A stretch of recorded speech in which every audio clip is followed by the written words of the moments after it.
The gay race would never be the same again. I'd be like, take him back.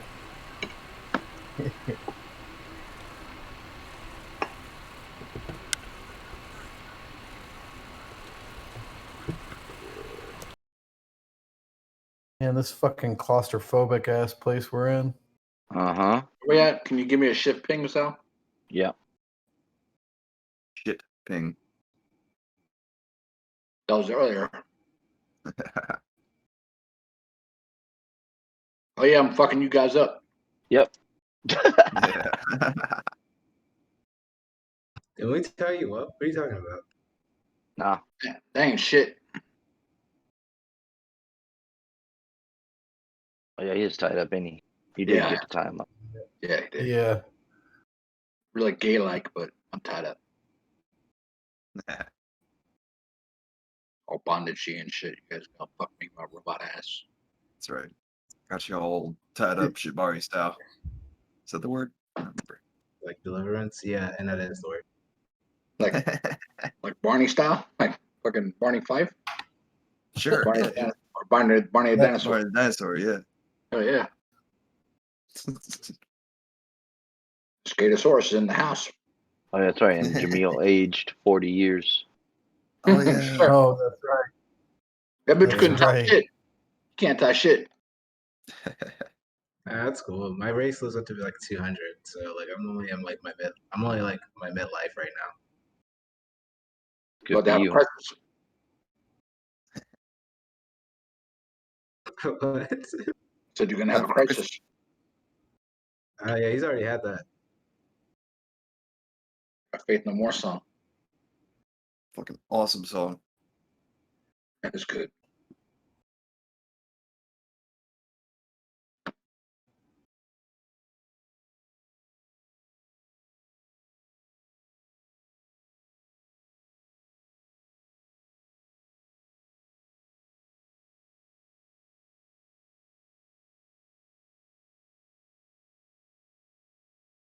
Oh, cool. Little actions and combat. Is that Yeah. added to Yeah, it's in the journal. Cool. Right under the players, I added a tab or like a folder called Gear. So you I can see saw like that the last night. list of armor and shields, weapons, adventuring gear. Like from the player's handbook type shit. You know what I mean? Because it's kind of hard to kind of find that stuff in the compendium. Oh yeah, that shit's a pain. Fuck. Yeah. Now I want to play fucking Ash now. Having like all that access. And then you have tips, which are the actions in combat and other actions. Just if you guys want to peruse those or whatever. Yeah, what's the thing with the weapons you said? It says Armor and shields Gear? and weapons. I got it. Okay, yeah. All right, It's just cool. a list from the player's handbook. Yeah. I mean, and adventuring gear, it's got packs and shit, kind of stuff. John likes to pack the shit. You little fudge packer. Let me get a drink real Pushing quick. stool.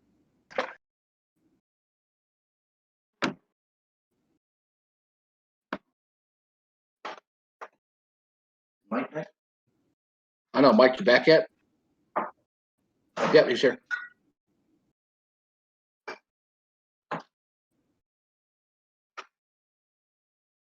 Got a guy? Yeah, we got a guy.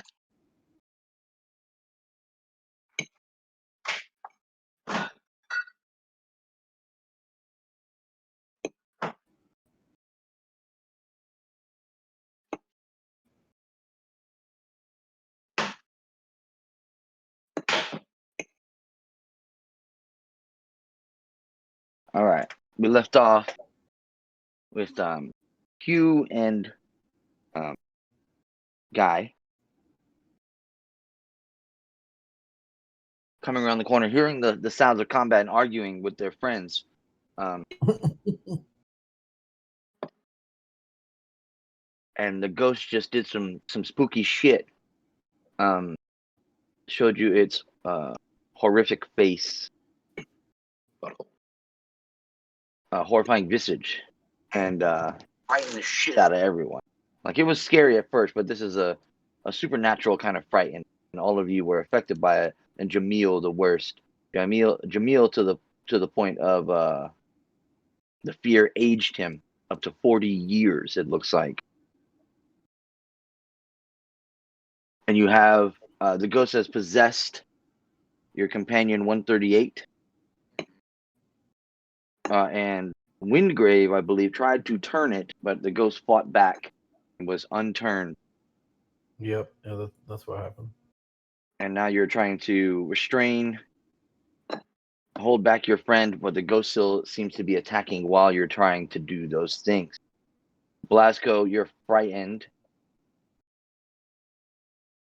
Oh, didn't we? Wait, I was trying to get Wakus to come up here. Maybe the combine, his ability to turn, and maybe me restraining could help out. I think that's what we were doing, right, Wakus? That motherfucker ain't going nowhere. Wickes is dead as fuck. Hugh. Yeah. The cleric. They're both clerics. Yeah. Yes, Hugh. Excuse me. My bad. So But Blazko, that's what we're You waiting for. I'm waiting. you are frightened. Well, you guys don't really know that when they're coming down. Oh, okay. We don't want to They call interrupt out or the game. anything, but yeah. Don't interrupt their card game they're having up there. That's right. Well, they were taking care of the body, so the more no. carrion crawlers wouldn't turn to the mine and harry the miners. That was the job. That's what you were tasked with. And they were the ones doing that task while you guys continue to look for this ghost. And lo and behold, you found it. Found In the way you imagined. Blazko, you just saw this ghost frighten the shit out of you. What do you want to do? Freak the fuck out, shoot at it with my pistol before I run off. Oh yeah, shoot it, bro. Shoot it right out of me. Now, do you don't get disadvantage within 5 feet, right? Or do you? I don't believe so. Here.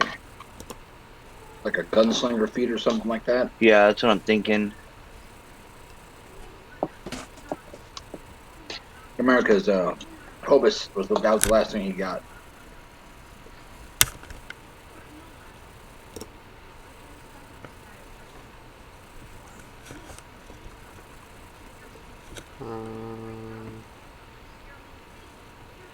I mean, all I have is the pistol out anyway. Okay. So it's well, not... I don't think you don't have that feat yet. Okay. And I don't think any of the gunslinger thing let you fire in close range without disadvantage. It'd be normal, you know what I mean? So if you attack, it is disadvantage, and since you are frightened, you automatically have disadvantage on ability checks and attack rolls, or the source of your fear is within sight. Alright, well then I run. And you can't willingly move closer, although you can't really get any closer than what you are currently. Turn the corner. Alright, so you book it? Yeah. Did you want to shoot? Not because the disadvantage. Okay. Right, so we see Blazko shuffle off around the corner, do a get behind cover type thing. Blazko, you can hear your companions coming down the hallway around the corner. Anything else for you, Blazko? No, I'm good. Okay. Guy. Can y'all hear me? Yes, there you are. Alright, cool. I'll come running this way.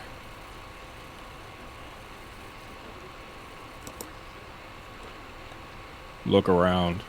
What do I see? Well, you see Blazko, he a little bit shaking in his boots. Freaking the fuck out. And around the corner, you can barely see Windgrave, and you hear Jamil and 138 making a series of noises that don't really sound like speech, but some kind of some weird noises coming from what you can imagine to be your companion, 138. Question. But you can't see them from there, Card. I see the dwarf, Blazko coming around the corner. I'm guessing we're leaving, so I'm just gonna turn around.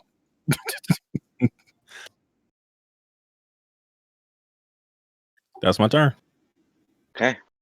Blazko, you see that? Do you say anything to him?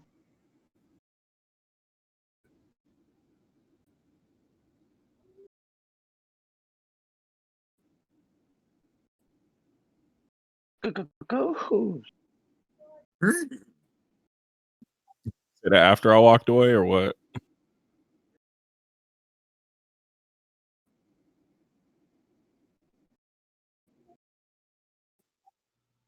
So cool if I take my move back.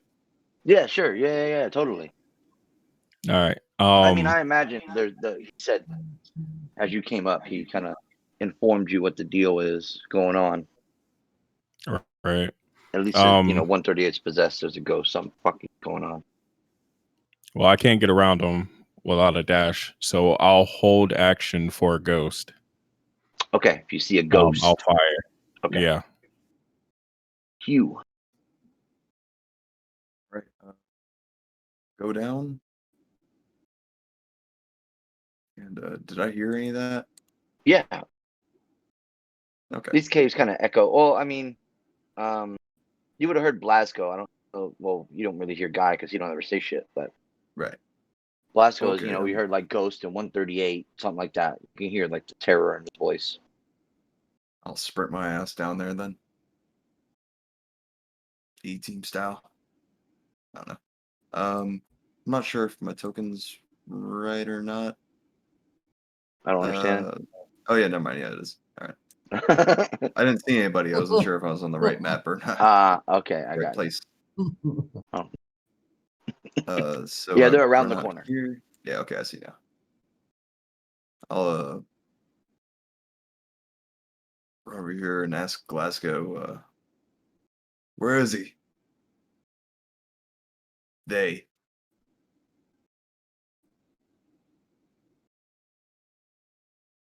It's hard to tell what he says with the loud waterfall.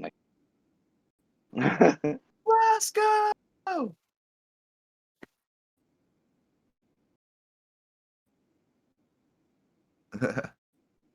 I'll take I think I have to take the dash action. Yeah, I do. Yeah, so it's just difficult terrain to squeeze through your allies. Yeah, with that dash, yeah. But with the dash, I think I make it back here. Okay. Yeah, I'll go all the way up. I'll save that. You see 138 tied up.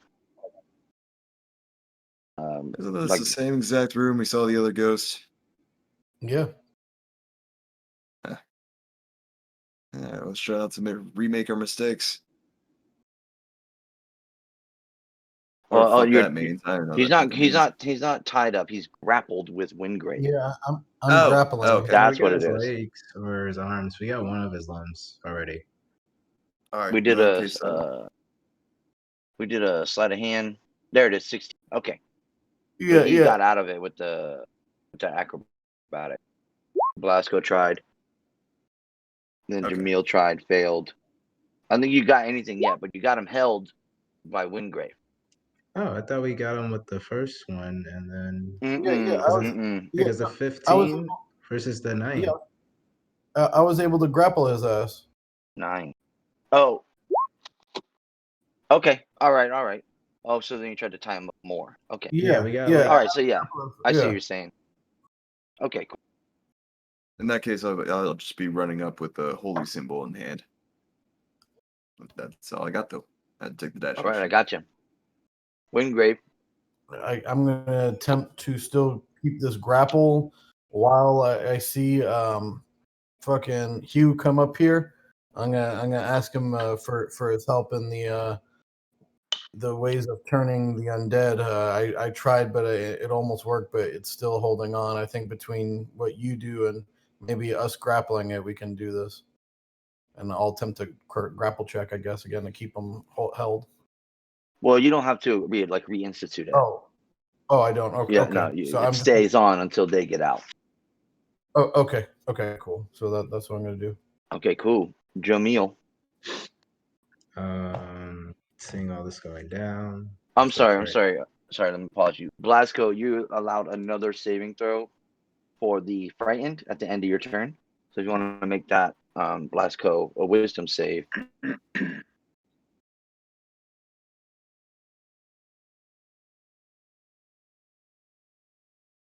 And you as well, Wingrave. I'm not frightened though. Yeah, you are. No, I'm not. Yeah, everybody got frightened. I thought I passed the save. With a 10? That wasn't. When did I make that? You scroll up, you can see it there right above frightened. Yeah. Okay. I Yeah, think if I you remember right, used y'all your failed, but- inspiration. So make sure you That's don't what have I that. Yeah, Dexter just like super failed. Yeah, Dexter super failed, so he got the aged, but everybody failed it. So, but you can make another one now to try and It just I did. got a 12. Yeah. Oh, okay, you got a 12. Yeah. You're still shaking in your boots, holding on. All right. That's because he's down by Jamil. the dick. He sees it. That's funny, dude. Well, let's see, I'm frightened. So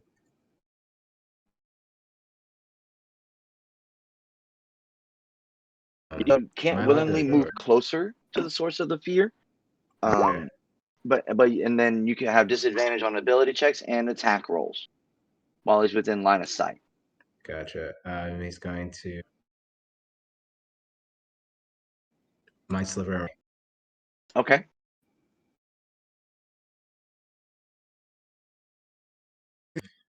Yeah, he's freaked out, so he doesn't know. He's just like,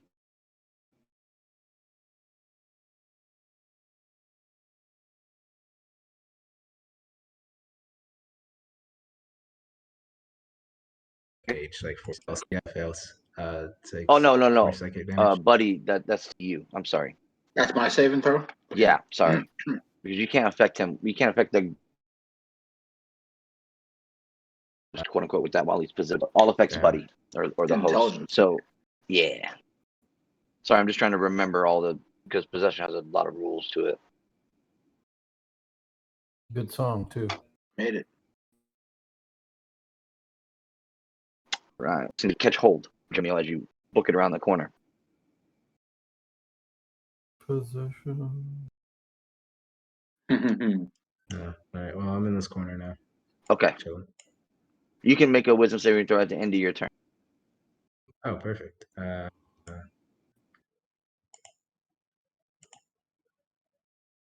Still frightened, unsure why you have these crow's feet around your eyes.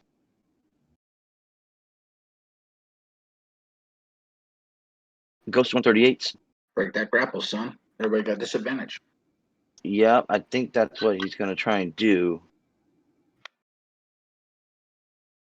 Go ahead and attempt whichever is better for you, the athletics or acrobatics. And Wingrave, you do whichever is better for you, athletics or acrobatics. But you have disadvantage, Wingrave. 7. 20, son. Oh, wait, question. Wouldn't 138 have disadvantage too? 138 isn't really 8. Oh, even tied up though? You just got my grappled. hands and arms tied together, man. That's it. He's grappled. I was looking to break the grapple. Hey, break these, motherfucker. Right.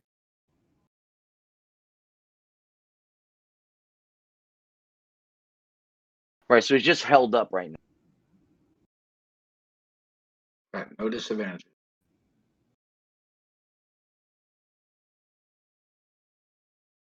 Yeah, so now he's freed from the grapple by Wingrave, but he's still grappled by the rope, we'll say, on his feet, because the feet thing won't restrain him, which would give you the disadvantage you're looking for, Jamil. Hold on. They tied my feet and then tied my hands while I was grappled? No, your hands aren't tied. Oh, they got your feet I got. though. I got you. I got you. I kicked that shit off me, bro. Well, you're still grappled by the rope around your feet. I know. But Wingrave is no longer holding on. But that was an action to do. So that's the turn for 138. Blazko.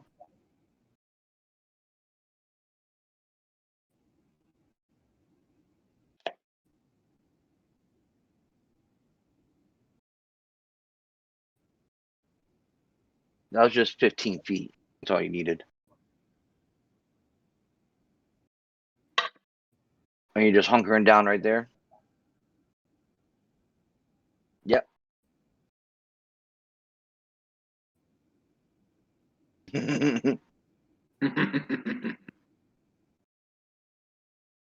All right. Well, with those words of encouragement, you succeed. The DC is 13. That's gay as fuck, man. How come? Johnny with a 12. Oh, bitch ass Johnny. All right. I'll tell you. I don't know whose pee I'm standing in, Johnny's or mine. Right? All right, guy.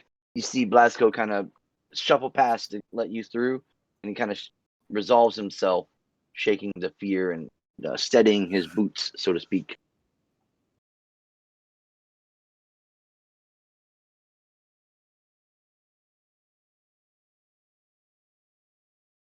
I'll move there. I guess there's a corner in the way, so I can't really fire anything, right?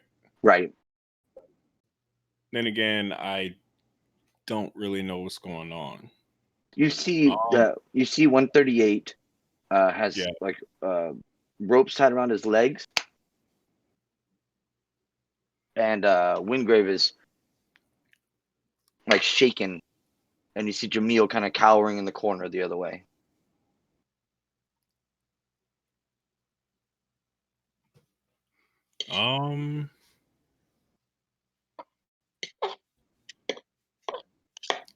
You said that 138's acting weird. That's all, though, right?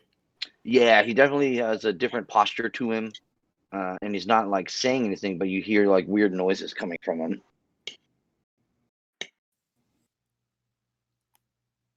I'll hold action for a ghost, and I'm gonna fire at it. Okay. Hugh. Come on, you. Yeah. I'm gonna Baby Hugh, dive in and I'm gonna dive in and pull a Power of Christ Compel You, splash him with some holy water and shit, and stick my holy symbol in his fucking face. I say, your mother sucks cocks in hell. Yeah. I know, but let's get on to that later. All right. So what do I got to do here, Ted? You want to put that in the chat for us? Yeah, I can do that. I just saw that Exorcist scene in Scary Movie with James Woods. Yeah, that's awesome. Oh, yeah. Where's all over his tongue out?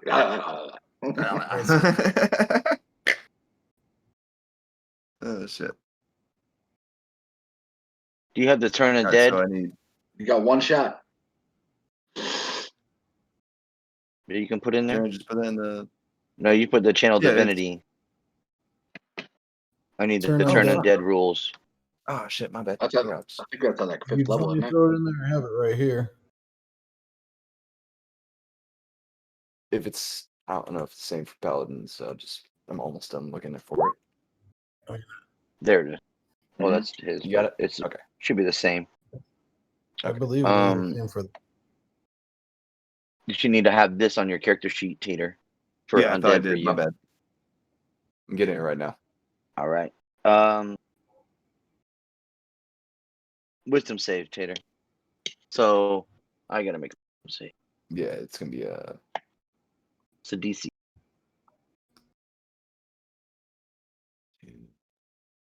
Your spell DC, isn't it? Yeah, but I don't have it pulled up right now. I'm just doing the math right now. It's on your spell page at the top, bro. Yeah. It's your regular spell DC. And now I can't even click on my fucking character sheet. Okay, one second. Oh, it's only a solid 13. Okay. See, the ghost does a wisdom save. Go! I got a 5. Awesome. That So we Turn see is, the holy light of Lathander, right, Titter? Yeah. Yeah, so we see the holy light of Lathander shine down upon 138 with some abjuring words in scripture. Hugh casts forth his holy symbol, and the ghost is pushed forth out of there.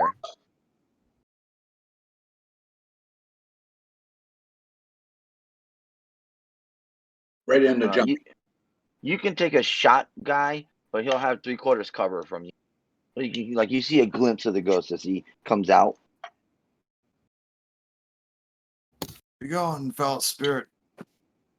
So, guys, you want it. So, ping, planks off of the cave wall, and the ghost is pushed back through the wall and back.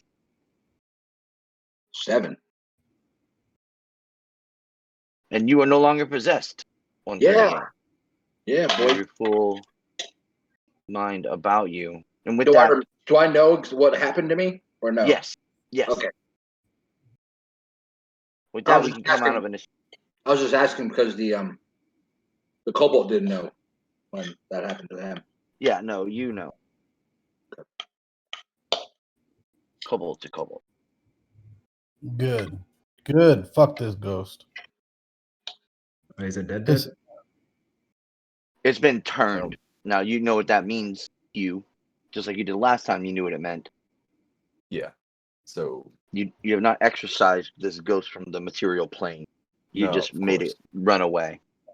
Yeah. I say I have its belongings, and I'll pull out the pouch in my jacket, and I'll say, "One of you holy men hold this. It'd be more beneficial if one of you did it." I'm gonna give it to you. But I say if this is the what it's in search of and what it's in need of, why don't we just take it out of this cave and it should follow us, so the cave would be cleared. I'm gonna take a second and kind of look around and see all what I just did. You know, like the aging I just did on Jamil and the pee stains and fucking Johnny's pants and Mike's little poop trail running away. Blazko's little poop trail. I said, "I'm sorry, I had no control of myself. Thank you." Just doing what? No problem. Just doing what hopefully everyone else would do for each other, and you got to look out for each other.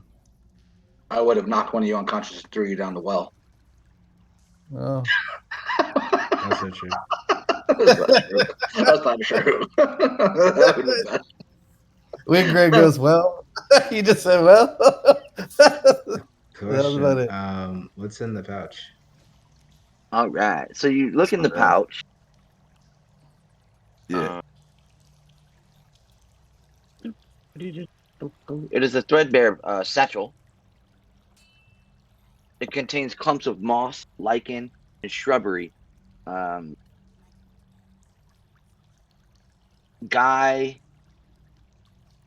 would recognize it as stuff found around Calvin's Cairn, that big mountain in the middle of Icewind Dale. Okay. There doesn't seem to be any use. Like there's nothing useful. I mean, how's the others? Why on earth would this poor soul find this so valuable? Maybe if someone had to do converse with the dead, you'd know. Guy, did you say that, or are you just putting it out there? I don't say shit. Okay. Well, yeah. I'll let before I destroy this. Is there anything else y'all learned about the individual? Well, don't we need to put his possessions to rest? Isn't that how you kind of dissipate these things, or kind of put them at rest? Make a religion check, Wingrave. Yeah, could I make that as well? So I was just about to ask. I didn't want to interrupt. Are you proficient? I am. Okay, yes. That's the one thing about the realms I studied as a general broad. It's not very good, but it's a +2. You got a 17. Yes, everybody knows that you need to find a thing that holds the ghost or the spirit to the material plane and destroy that. Usually it's some kind of cherished possession. Okay, well. You also notice that you remember seeing the winged kobold had it on him too. This pouch? Uh-huh. Oh. So I guess that is the sacred object, and I mean, who's holding it? Is Right now I think Hugh has it. Yes. say Is it best we leave this facility and then disperse the spirit outside of this? Is he drawn to this place? I don't think I bought that much time. well, I don't think it's more of the place. I think it's more of the object that it's akin to. And if this is the object, and if we destroy it, then... So, Hugh, you know that you only have a minute to keep this ghost at bay. Yeah, I'm going to say, at this rate, I think there's only 20 more seconds to destroy this. I'll throw it on the ground, and I'll start casting Word of Radiance at it. Light it ablaze in a holy light. Okay. Make a religion check.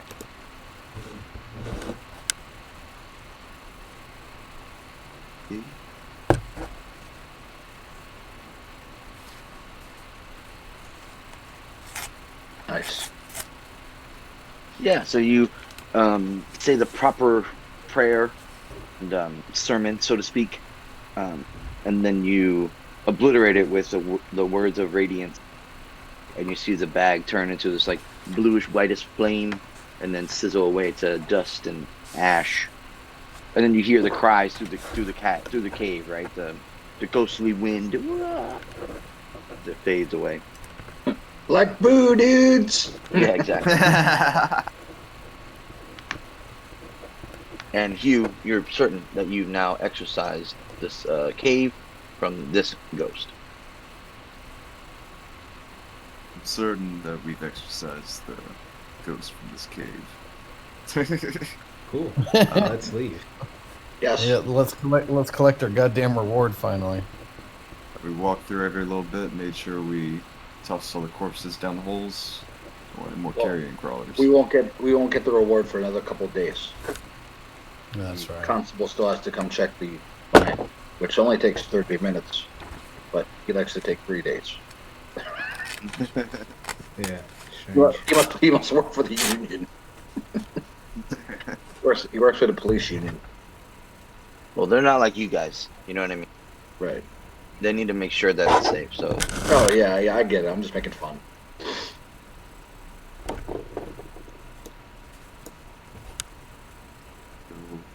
And you guys head out the cave.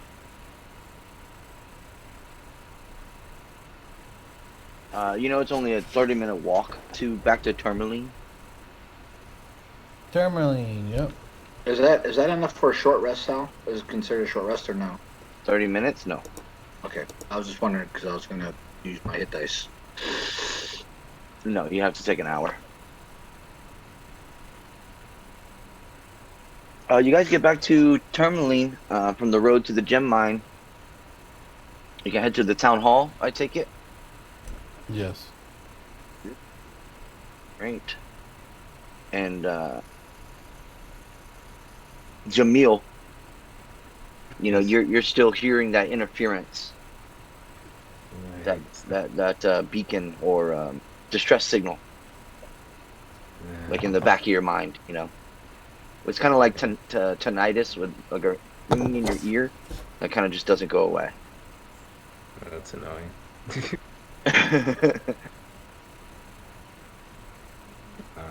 Okay. Right, and you guys head to the town hall to meet up with the speaker. The town speaker, Orsis Matthew, yeah. yep, Matthew, the half orc. As well. I was quicker than before. Is it cleared out? Did you rid the mind of this spirit? Yes. Spirit was laid to as much rest as it can. Well, hope he goes to where his gods love him. Now, I'll get some crews together and we'll verify the mine.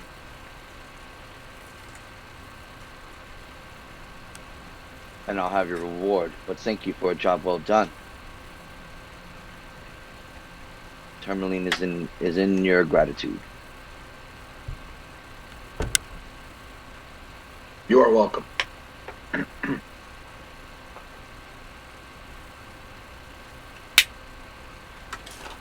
What was that other town he mentions? He mentioned Lonelywood. It's just a little jaunt away. Right, he wants us to go kill a giant moose or something. He don't want that. Yeah, I can't remember what it was or something like that. He don't want that. But you heard about that town being plagued by some kind of elusive moose. The great white moose knuckle of the north. Something to that nature. It's literally, you guys know, you've walked these roads before. Lonelywood is a 2-hour walk. Well, I mean, you also know that from here, Argos is 4 hours on foot through the trail, basically. Was there anything in Argos that we needed? I don't know. I'm just letting you know what you know. And what you said? What town was it? You just said Targos is to the south. South. Yeah. Okay. And then Lonelywood's to the north.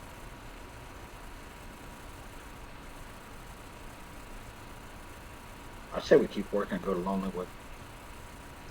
That works. You guys could probably take a little short rest in the town hall. Maybe he had you guys waiting, you know what I mean, things like that. Okay. While you put around in Tourmaline, if you want to take an hour here, you can. I would like that. I need to bang some dents out that you guys put in my armor. So go ahead and mark up. Oh, go ahead. Dargan's Hole. Is that a town? Yeah. Dugan's Hold. Oh, Hold. Mm-hmm. H-O-L-D. Yeah, Sorry, it is. It's the town furthest to the south. So it's south of Bryn Shander. Right. Closest to the spine of the world. Wait a minute, what's that place called? Called Dugan's Hole. No, I was right. It's not Hold. It is Hole. Sorry, Chris, for the confusion. All right, good. There's another Hold, not town. That's what I was getting. You guys could get a map here if you wanted. So we could just. I don't know. Does anybody have a map written down? I don't think so. Anybody got a map? I would definitely buy a map. Okay. Yeah. I had just one a on gold my piece other for a map. character. I'll Yeah, pay much? for I think it was the other character. A gold piece. Okay, I marked it. And a map of what we call the map? Map of 10 towns. Map of 10 towns. Yeah. So it shows the trails and markers of where the cities are. Basically the map we're gonna look at on screen. So now you guys can literally pull out the map and be like, okay, here's 10 towns, right? These are the things you see. Or, the spine of the world is marked on it. The trails are red dots. I'll use those two sound. I'll save one for something else. Okay. It puts me at 21 hit point behind full. Great. And anybody that used the regained stuff from the short rest, make sure you mark it too, because everybody got a short rest. Got my key points. Yeah.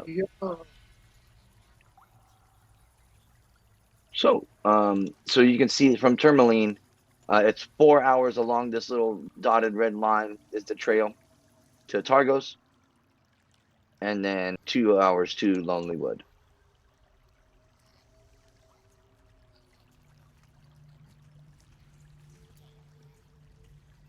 You also know about the some kind of something happening in Bremen, something to do with a sea monster or something, a lake monster. Ooh. These are just rumors you would have heard. I kind of like that one. We should explore that one. The new guys are trying to tell us where to go. I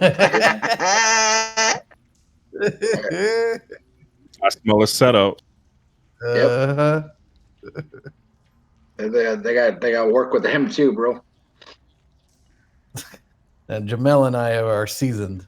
Don't you worry. Seasoned in the abyss. So you guys have all traveled around 10 towns for a couple of months at least. So you at least passed through majority of these holes. Maybe you haven't made it down to Goodmead or Dugan's Hole yet, as a group or even individuals, I would say, because they're the kind of ones that are out of the way, and you really need like something specific to go down there for. There's no real reason to go down there if you're going somewhere else, Mm-hmm. But I'll say you at least pass through the other towns, so you know kind of the travel distance it takes. From Targos to Bremen is 3 hours alone, because there is no like trail, because it stops this little river right here, cuts the trail off, and so you have to trek like it's not a long time, but that's why it's a little hard, because normally this is all water. Like where these rivers are, this is all water normally, but now it's frozen lake. The lake has been reduced to this size.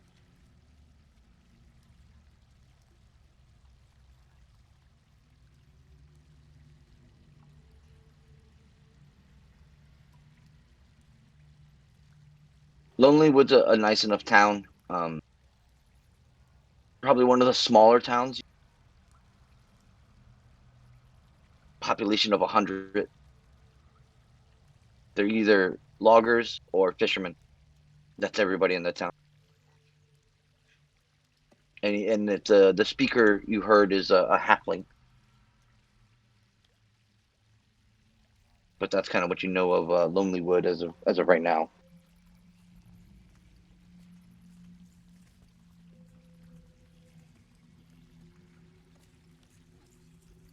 It's a little.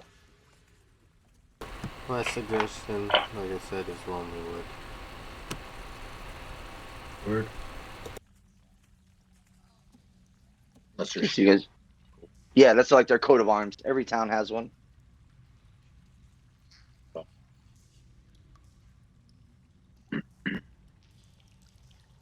I'll be right back, so. Okay. So is it agreed that you're going to Lonely Wood? I heard one person say it, so I don't know. Sure. Wherever the group wants to go.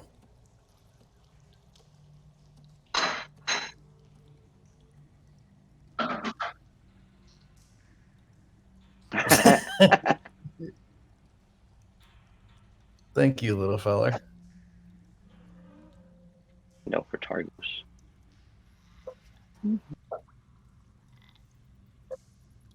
Term. Okay.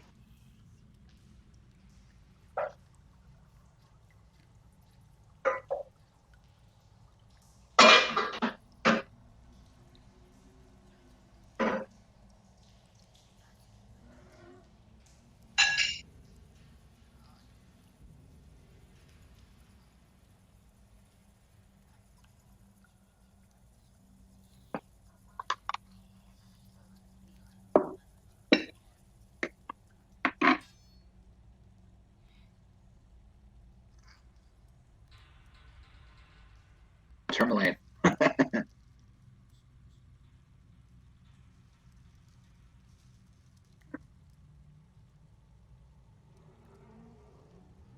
Yeah, so the walk to Lonely Wood is 2 hours on foot. It's not very hard at all. It's a well-traveled path, because all the work they do in Lonely Wood goes to Tourmaline first, and then usually down to Targos is where they'll like sell their fish or their wood that they get from the wood that they chop down. And they're on the lake, right? Yeah. They're on the lake. So I kind of give you the synopsis of what you know about Lonely Wood. See what it looks like.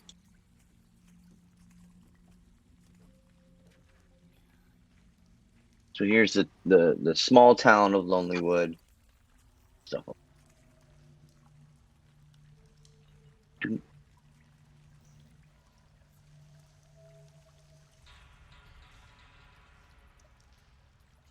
It's small, man. Say the Yeah, population 100. Yeah, that's it. We can kill all these guys, bro. Yeah, exactly. Make a history check. Anybody that's interested to know, like, maybe the history of Lonelywood, or at least like some of the known history, like who kind of goes here, things like that. If anybody wants to know about that stuff. I did.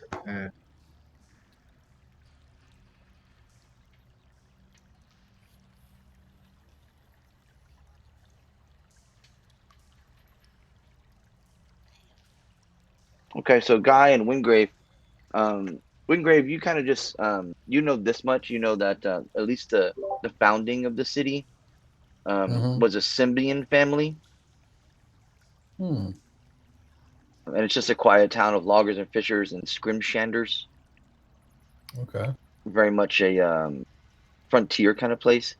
A lot of the oldest town, the buildings in town have like bear carvings or dragons or lions or goats that pay deference to different families' crest, or to that Symbian family specifically, right. which they had a chimera as their family crest.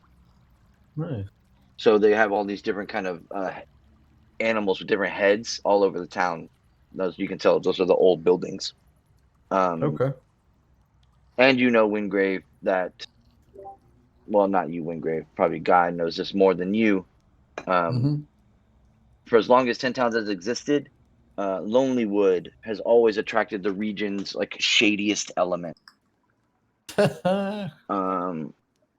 Unrepentant thieves to cold-hearted killers. The thick forest looming behind the city or the village is a nice place for dark dealings and shady meetings.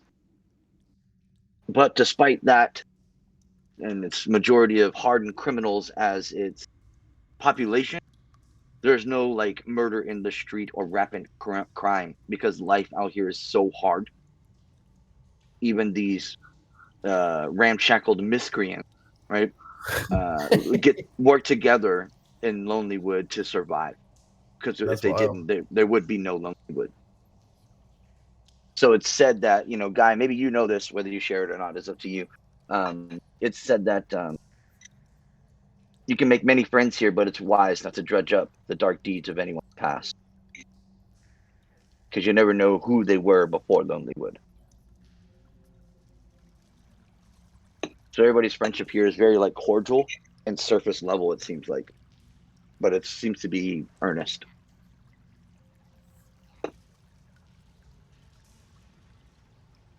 You make your way to Lonelywood. You know there is the Happy Scrimshander is a shop map. Faces the dock and sells tools of the Scrimshander trade. If any of you guys were interested in scrimshandering, needles and knives in a wide array of shapes and sizes, inks in a rainbow of colors, wax to seal things. Those kind of things is what you can find in this kind of shop. And then there's the Lucky Liar. No. Is an inn. Not an inn, tavern. Sorry. It's a cool name. Mm-hmm. And you know of no inn in this town currently. Oh, just a tavern. How far away was the other town that we just came from? 2-hour walk. Okay. So what would you guys like to do? You're here in Lonelywood. I am going to head towards the Scrimshander. I'll come with you. Yeah, we'll start walking. I'll start walking that way with them. Looking for any of the if there's any job postings. Okay. Along the way, or anything of wanted wild animal that's causing havoc signs or flyers or whatnot. Okay, I got you. Gonna put a token on. Boop. I'll go to the skirmisher as well. So you guys are heading that way. You get to the dock, you know what I mean? You don't really see any, like, postage or signage, bud. When we get to the dock,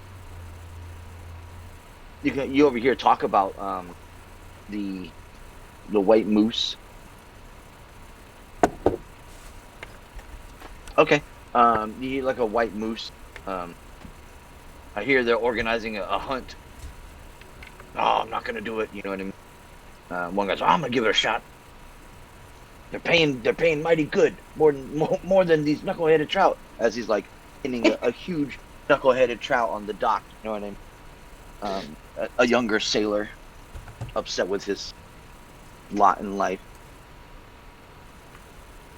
But they say if you make like a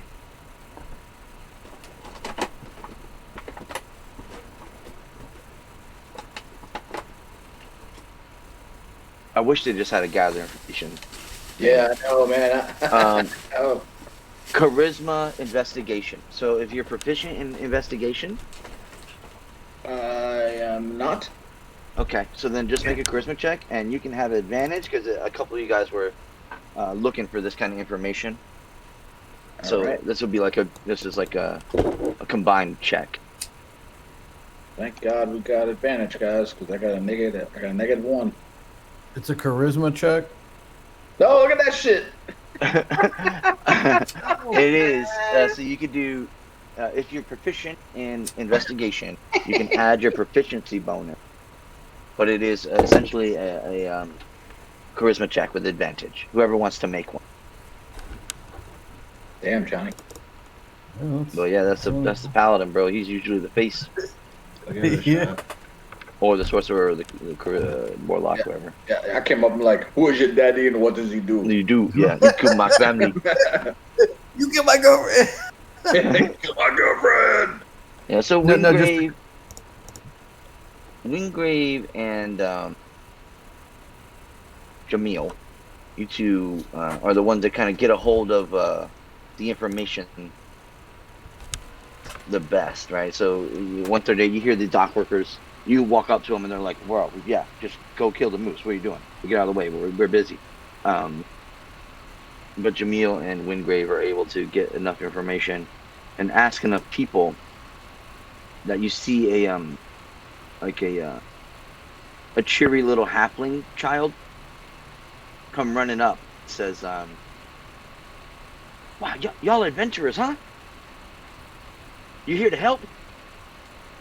Always, that's our duty. I'll kind of give him the little nod and smile. "Oh, you guys look weird. Cool. Well, I'm Scoop. My mom's a speaker.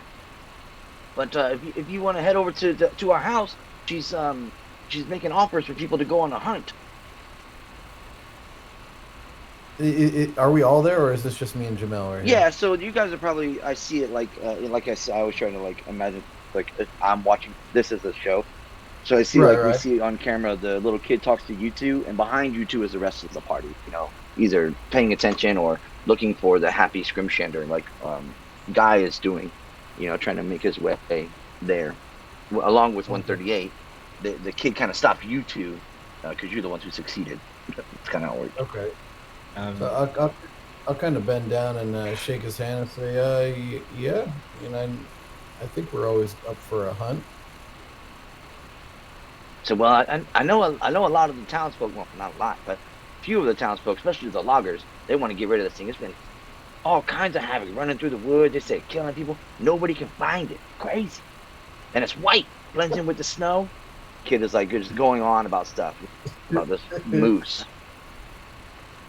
I'm just gonna kind of look at everybody. It's like just right down the road is Ma's house. He says, Ma's name is Speaker Dirty Lips. What's her name? Dirty Lips. Yeah, Speaker Dirty Lips. No, it's Nimsy Huddle. Nipsey Hussle? What? Yep. Yeah, right. Maybe that's what she was before she was in Lonelywood. Don't ask. Don't ask. Nimsy Huddle, the speaker of Lonelywood. Yeah, so he says, yeah, and I'm Scoop Huddle. You head over here, right there's the house, and he points down the way, and you can see it's a rather large, like log-built house. And he says, that's the speaker's house there. We're staying there. So there's the speaker's. Little Scoot, I like it.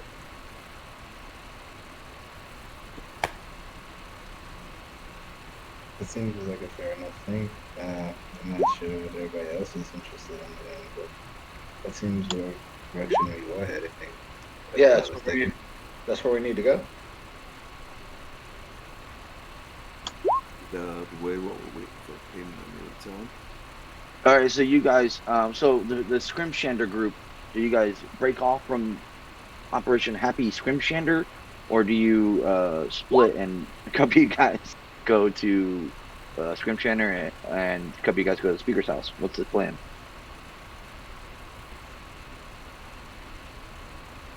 What do you want to do? Well, I think I want to see. I'll say this to the group. I said maybe we should gather the rumors and knowledge from the town best we can before we actually go to the speaker's house. And I'll point up the way towards the Scrimshander. Right. Whatever you guys want to do is fine with me. I just find it interesting about this hunt. Whatever is out here is a hardy creature, that's for sure, to be able to live like this. Yeah, so I'll go with Guy up there to gather information. Okay. So we got Guy and 138 headed to the Happy Scrimshander. Yeah, I'll agree with them saying that perhaps it might be better to get a wider view of this town before we go do that. Just take Correct. an extra 30 minutes, right? Correct. Now the Scrimshander shop is I am not entirely certain what Scrimshander is even as a person. No idea, I bro. was gonna ask you. I don't think many flea market? Yeah, flea I don't market? know. No, I think it's like basket weaving. little basket weaver looking at. Yeah.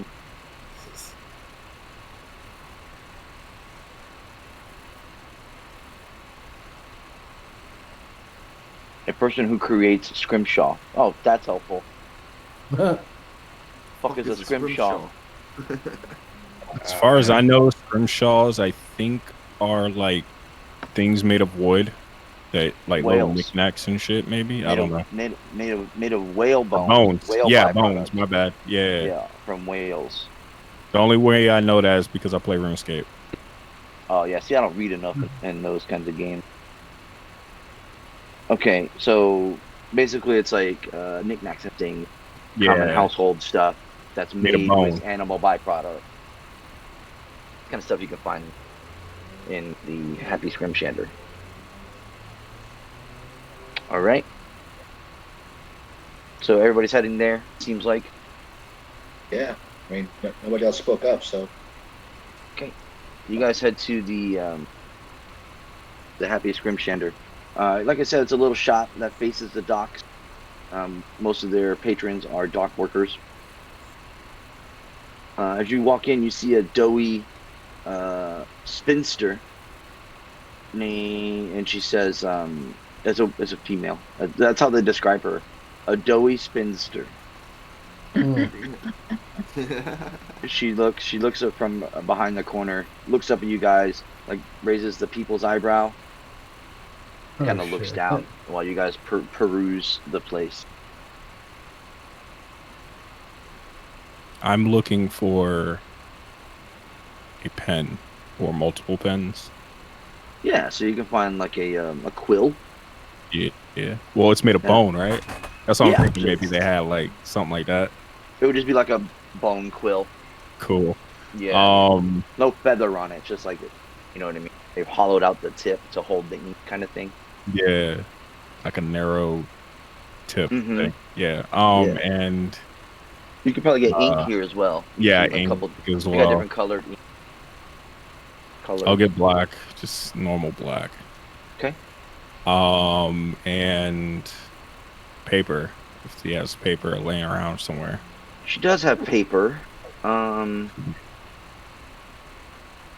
course, I don't see any paper in my little list. What I put it on here for? That's how it always goes, isn't it? Always, bro. Always. Mhm. I know it's pretty cheap.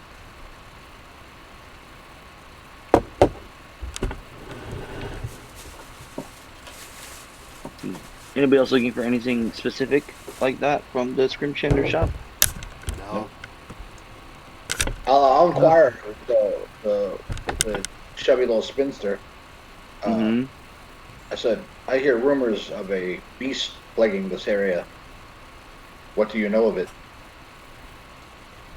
She looks up, closes her book that she was, working on, maybe like book for the business or something. And she says, on the terrible white moose. You are the terrible white moose? No, she says, oh, the terrible white moose. I'm the terrible white moose. I'm like, come here, bitch. I got her. What's the party name again? Y'all don't remember this shit? Company? Yeah. Something Company. cool. I think Cash named it. Yeah, you guys are great. I love all the notes, except for like Chris. That's the only one I'm forgetting. Yeah. I love It's it, the guys. name of the group. Fuck. I'm just gonna put travel company. I don't fucking know.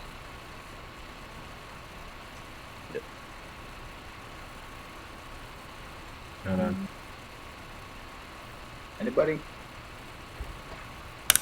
I don't remember. What was it, buddy? No, I don't remember.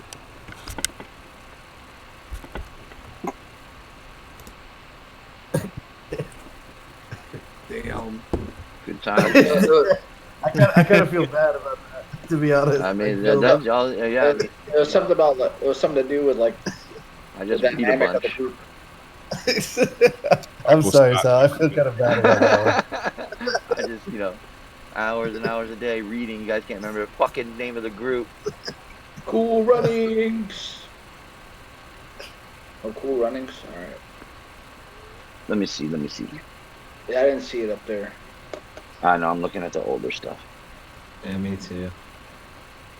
I don't think we ever typed it up. Company. No, No it's not blind. Snowblind Company. No. Wasn't It it? was something like that.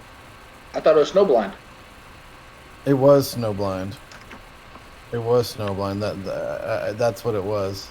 Yeah, I think that might remember, be. I remember that I said that's a good song. There's spots you can put on the. I'm putting it on Sheet. the back right now. Yep. Yeah, that's what I'm gonna do, right? I mean, the whole middle page in between core and spells that nobody fucking uses. That whole page. Hey, Snowblind. What experience are we at?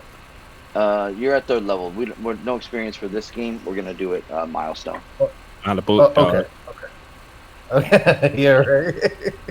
You guys already have 2 extra members than the book suggests. So Oh, okay. All right, kick him out. We got. Yeah. No, I'm kidding. who didn't remember that name, motherfuckers? That was the test. The Snowblind Company. Okay. So Chris, for the bone pen is 2 copper. You want an ounce, a bottle, 1 ounce bottle of ink Yeah. is 10 gold. Jesus far as Christ. paper goes.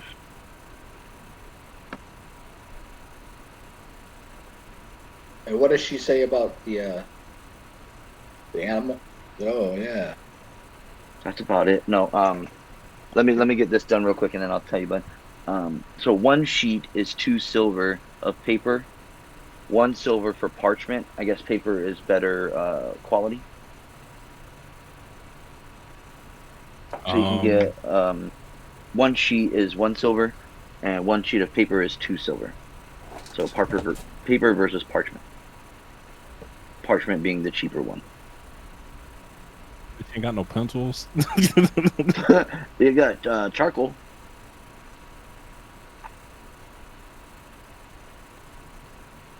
That's what they used to write. You know, they didn't really have lead Yeah. or chalk. Because apparently when you fire and shit, you drop shit. And I'd hate to drop 10 goals worth of ink. Mm-hmm.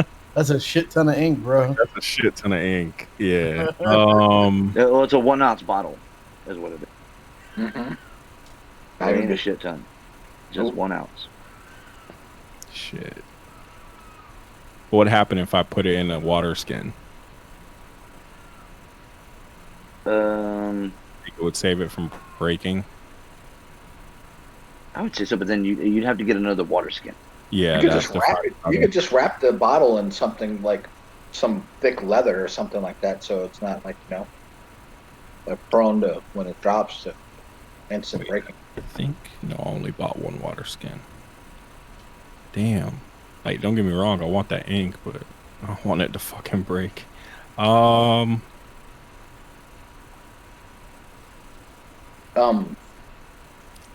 She has charcoal? Yes. I just want to save side for now. I'll get charcoal instead. Okay. It's just a 2 copper for a piece of charcoal. All right, so I'll get 5 charcoal. Okay. I'll mark the silver off for that. No ink pen, so I ain't worried about that. And then the paper. Let's see. Paper is 2 silver. Parchment is 1 silver per sheet.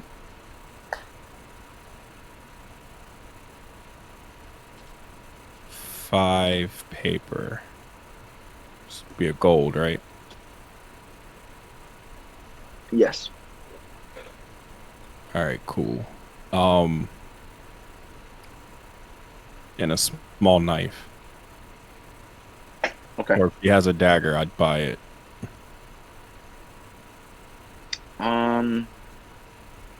Get a bone dagger. Let me see. Services here. Yeah, I'll say she'll have a dagger. All right, that's 2 gold, right? Mm-hmm. Yeah, just normal pricing here. They don't really have a need for upselling and stuff. All right, cool. That'll be it from me. Especially this place being shady. A bone dagger, dope. Yeah. So that's what it would be. Yeah, maybe a whale bone or the tusk of some kind of sea monster or some bullshit. While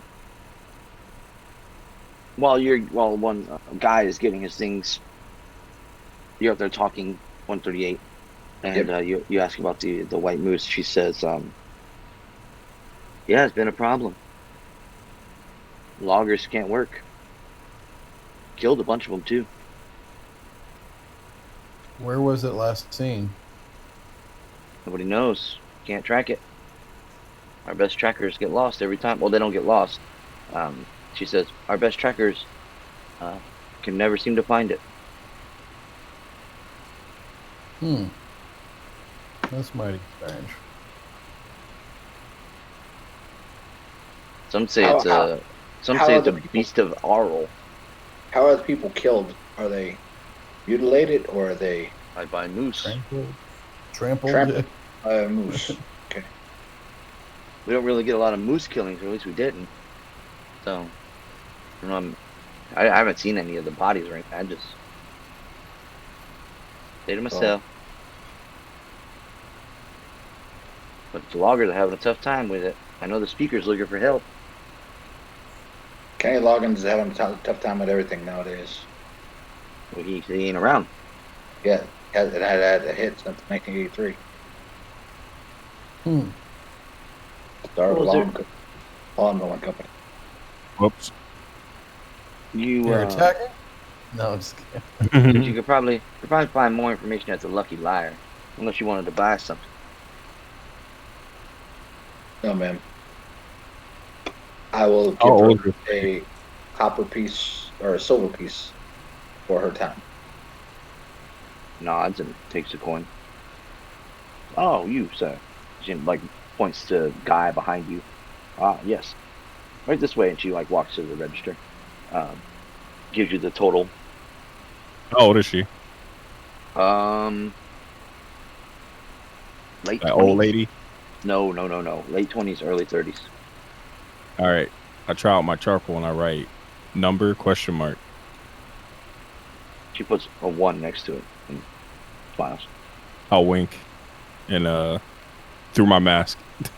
Yeah. I'll Then you like think, oh damn, she didn't see it. I'll make a wink face on the next to her 1, and then I'll roll the paper up. Okay. Does she, one more thing, scroll case? Does she have one of those? Yeah. I'll buy that too. So I can put Okay. my paper in it. Yep, perfect. That'll be it.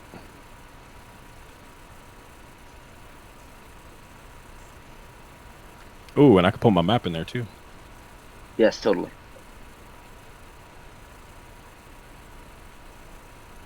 $1 gold. All right. Yeah, map or a scroll case, 1 gold.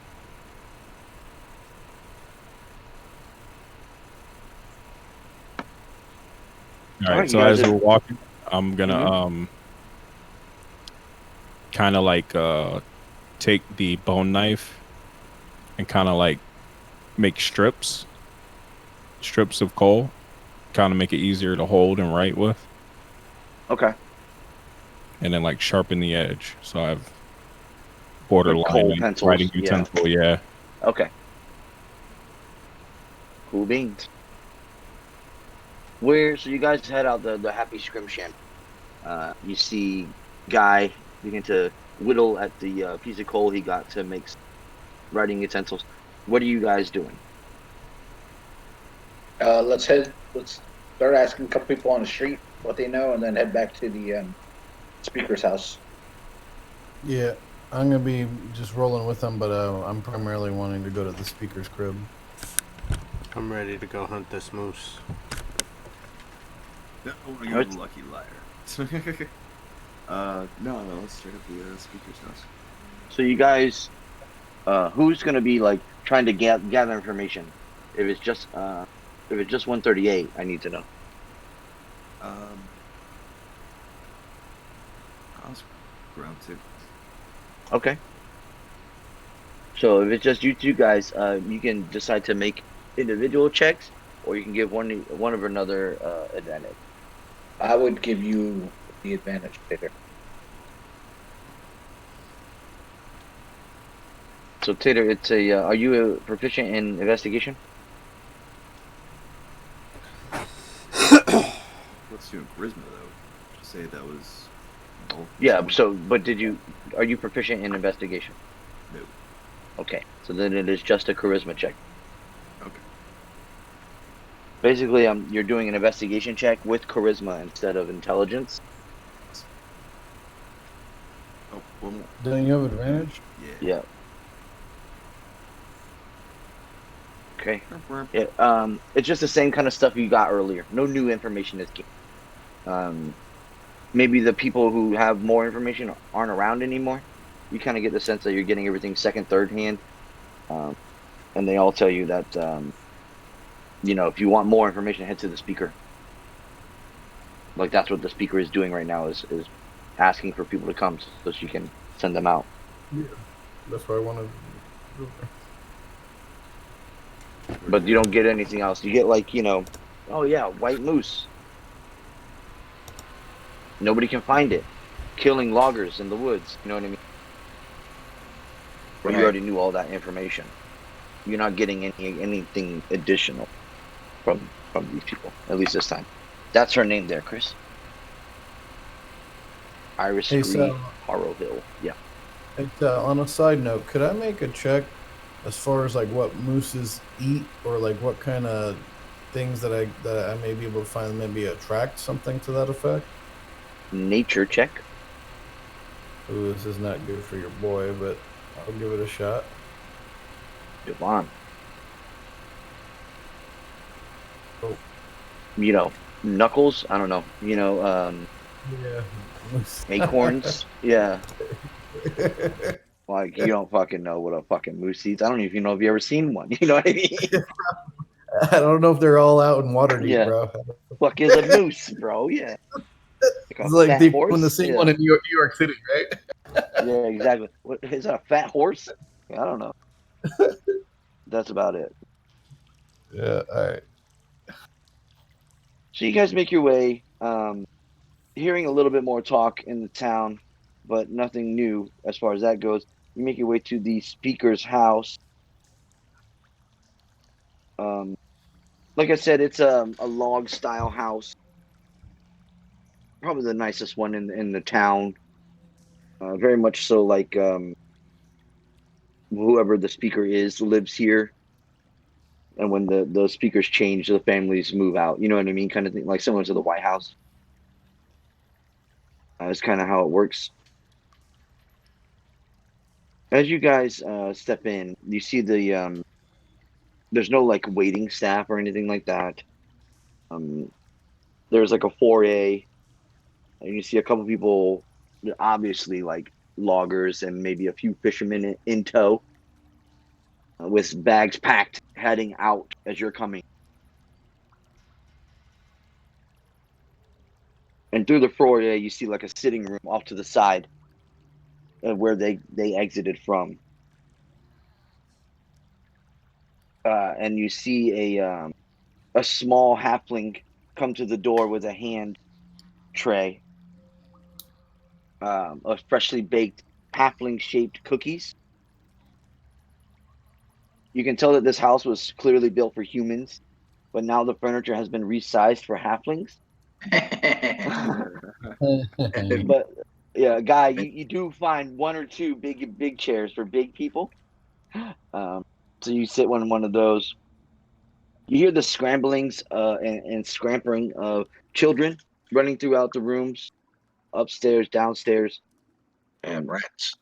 Yeah, they're definitely, the children are playing throughout the house, chasing one another. You see them like run across maybe like a loft stairs, right? You know what I mean? When you look up, you can see the stair banister. See them run across with like wooden swords and things like that. All halflings, smiling and laughing as they frolic around.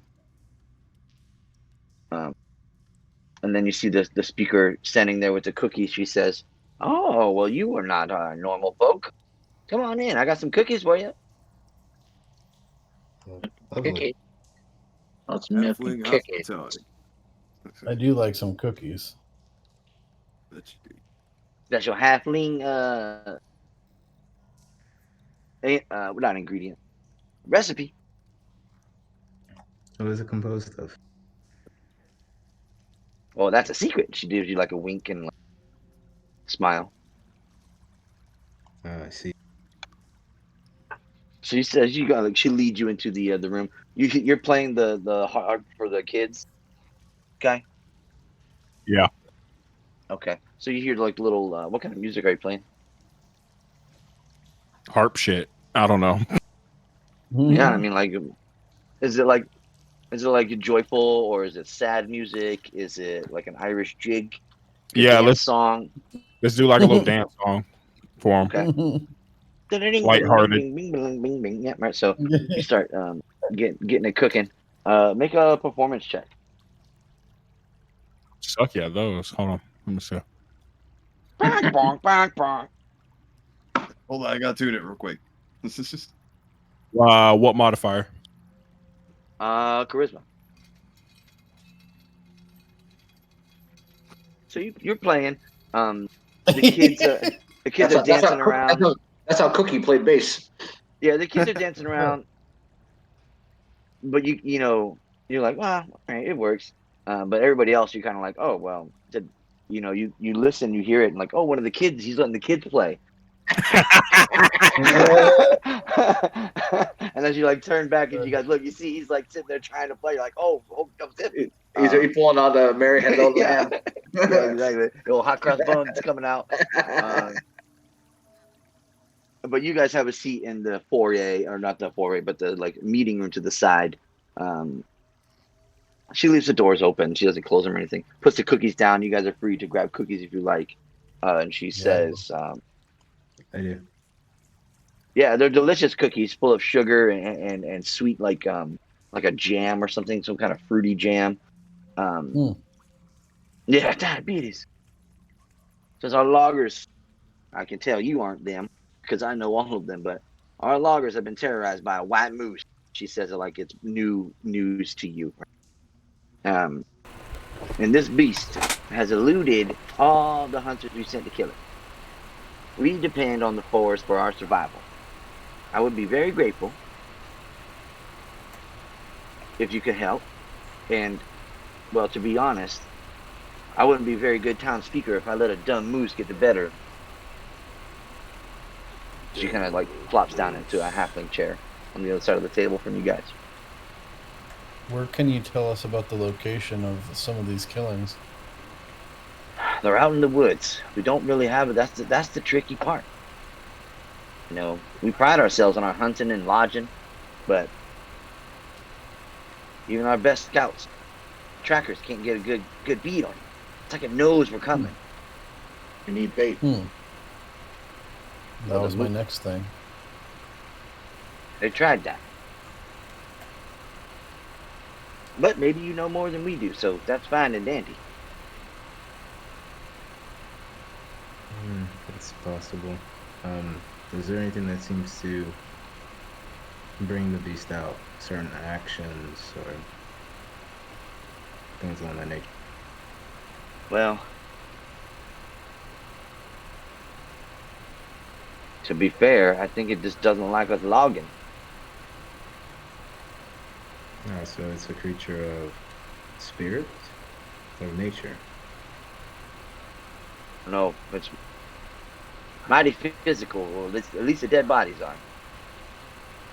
Tracks it leave behind are physical as well. You need this thing to be gone to keep the order of this town, correct? Oh yes, if we can't, at this point, it's been causing so much havoc. The loggers are afraid to even go out anymore. We're starting to lose it. Starting to lose on the bottom line. Maybe is the reward high enough for them to work harder? The loggers? Well, yes, or the trackers. Oh yeah, So whoever catches the beast and can bring proof of slaying it will get 100 gold to the group. That brings me the head. Yeah. And she says, also, more cookies. She like pointedly looks at the cookies, like part of the deal, bitch. I made cookies, so that kind. Well, I was hesitant before, but the cookies, that's gonna be a hard yes. I know it. Here's a question. So you said all the deaths were loggers, every one of them, and the scouts. Well, none of the scouts died. No one looking for the moose found it and died. Is that what you're saying? No one looking for the moose has found the moose. And the only casualties were loggers. Am I hearing that right? Well, yeah. I mean, some of the loggers are scouts, but they weren't scouting when they died, I guess. That we're trying to get at. But you're either a logger or a fisher here in Lonelywood. So we should borrow some tools. That makes sense, y'all? It does. Suppose it's a logger. Exactly. We need axes and saws. We'll bring him back. We can hand you those if you like. I'll give you a pair of axes and a saw. Think that'll help? Yes. Now, I can't show you any difference in what I gave in the other cruise, which was just cookies. So, you're getting these axes and stuff. Don't tell everybody else I gave it. I see. Jamel's gonna just say, if we are planning on attacking this creature, I might need to spend the evening gathering my spells properly. Is there a place for us to rest for the evening? Oh, well, Well, we used to have an inn, but let's just say it's abandoned now. But you can stay here. We got plenty of room upstairs. Why is the inn abandoned? Oh well, it was called the Ramshackle, and it was the only inn in town for a long time. Well, they had a little bit of an incident. A retired saw. The fuck is this word? I think it's a saw person. This word. Saws? Holy shit. You Sawyer. said it right. Sayer, some shit like that. Sawyer. Yeah. Sawyer. It's Sawyer? like your I don't know. over by your mom's house. It's the same spelling, Sawyer. Yeah, Like I the know, but last I don't name know of what it the is. Chainsaw family. Sawyer. A retired Sawyer. Oh, that might just be a title they gave him. No, it's a task. You know what I mean? Like a fisherman. Oh, gotcha. You know what I mean? Like he's a retired Sawyer, whatever that is. Yeah, Sawyer. Oh, someone who saws wood. So it is a Sawyer or Sawyer. Right? I said Sawyer. Sawyer. Sawyer. Google That's pronounced what I do it there. for me. Instead of Saw, I guess. Anyway, well, you see, Joe, Chris put it in the cheat codes. Everybody sees it. Upside down E's and everything. Yep. Arabic. All right. It is. Oh, Yeah. So the Groots, he hanged himself in the common room 2 years ago, and now the locals believe that the hanging was staged to conceal his murder. Some of the hands of his old friends, and she raises her eyebrows and does air quotes. Now we just use it to store lumber. Hmm. Although if you wanted your try it at innkeeper, you could throw it into the pot if you get the deal with this moose. It's something There you to go. offer. Yeah. But like I said, Are there still furnishings in there? no. I mean, it's an inn. It has the buildings, the doors and such, and Well, I'm gonna look through the group, and literally an empty building. They keep wood in it. that's how I'm gonna say. Well, it's that or a barn.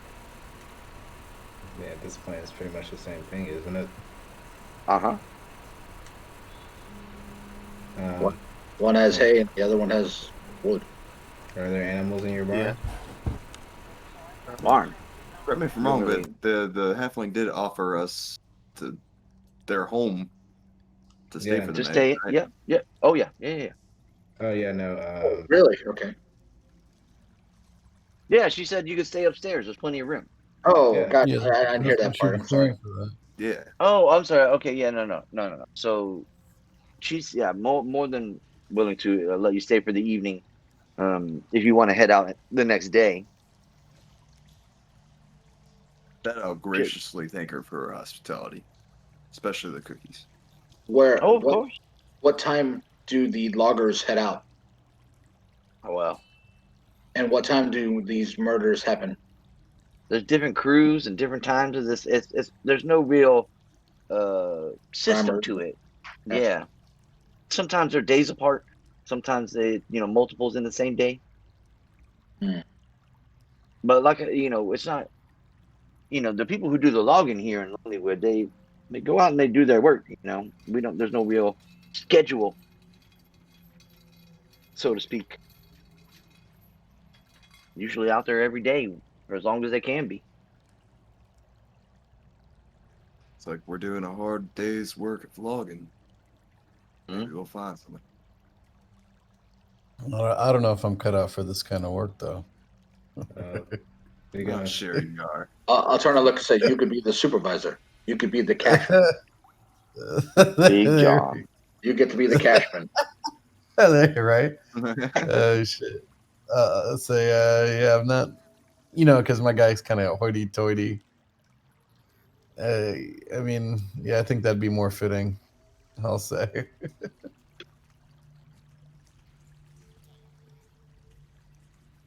Well then, I'll show you to the room. We got a guest bedroom. She like hops down, right this way, and she leads you upstairs. As you come back out, you see Guy. Your song kind of comes to an end. You see the rest of the party walking out of the little side room with the speaker. She says, "Thank you for playing. That was mighty nice of you."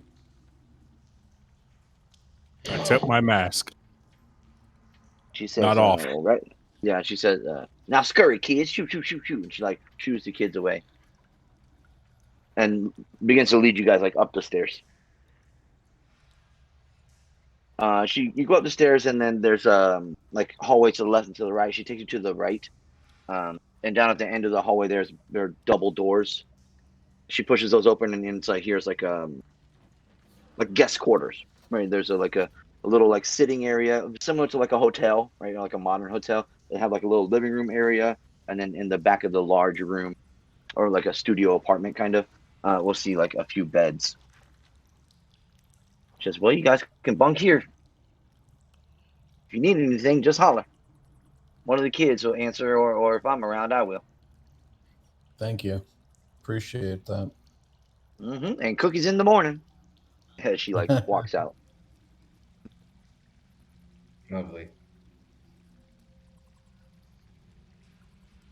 What are you guys gonna do?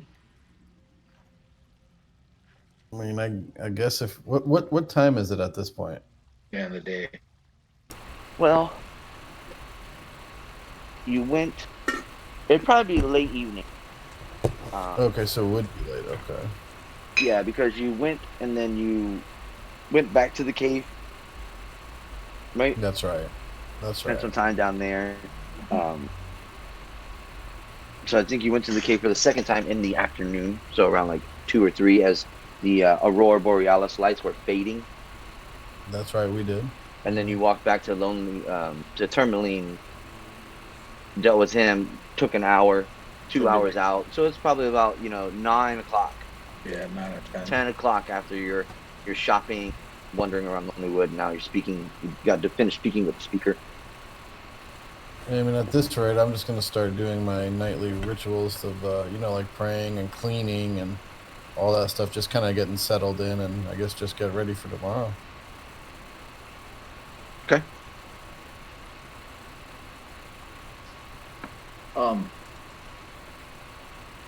I'm going to go downstairs and see if I could get a decent sized log. Like what size? About 2 foot long and about a foot thick. Okay, Like so like you put on a fire, like a big log you put on a fire. they have firewood. Yeah. Yeah, you can find some of that. There's firewood in the room, but it's already chopped. Right. That's. I mean, as long as it's not chopped, as long as it's foot long, I want to try and make something with my wood carver's tools. Okay. Yeah, I'll say you can find that. Sure. Okay. You probably don't even have to leave the room. There's probably like a pile of wood by the fireplace. Fantastic. You can find a suitable one that you in that pile.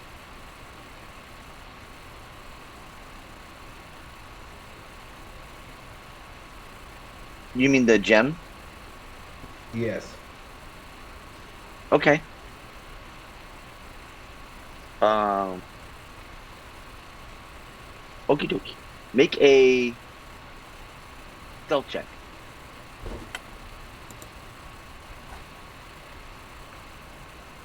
You can have an advantage. Nobody's really watching.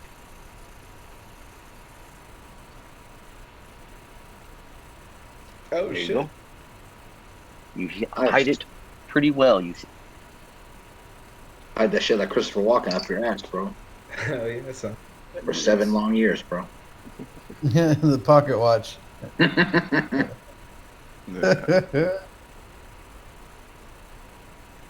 Okay. If anybody else has any night routines, well, we can fast forward to the morning. Everybody, go ahead, bud. You have something? Yeah, I'm just looking. I'm looking on the wood carver's tools proficiency, Mhm. and it doesn't give me a time frame. What are you trying to carve? I want to make a scroll case. I think. Well, make a check. So let's see. It's carved intricate pattern into wood is 15, and craft a small wooden figurine is 10. That's what I Okay. got on the wood carver's tool proficiency listing. So if you want to set something in maybe in between that, or maybe higher on them. Well, let's see what you get on the roll. Okay.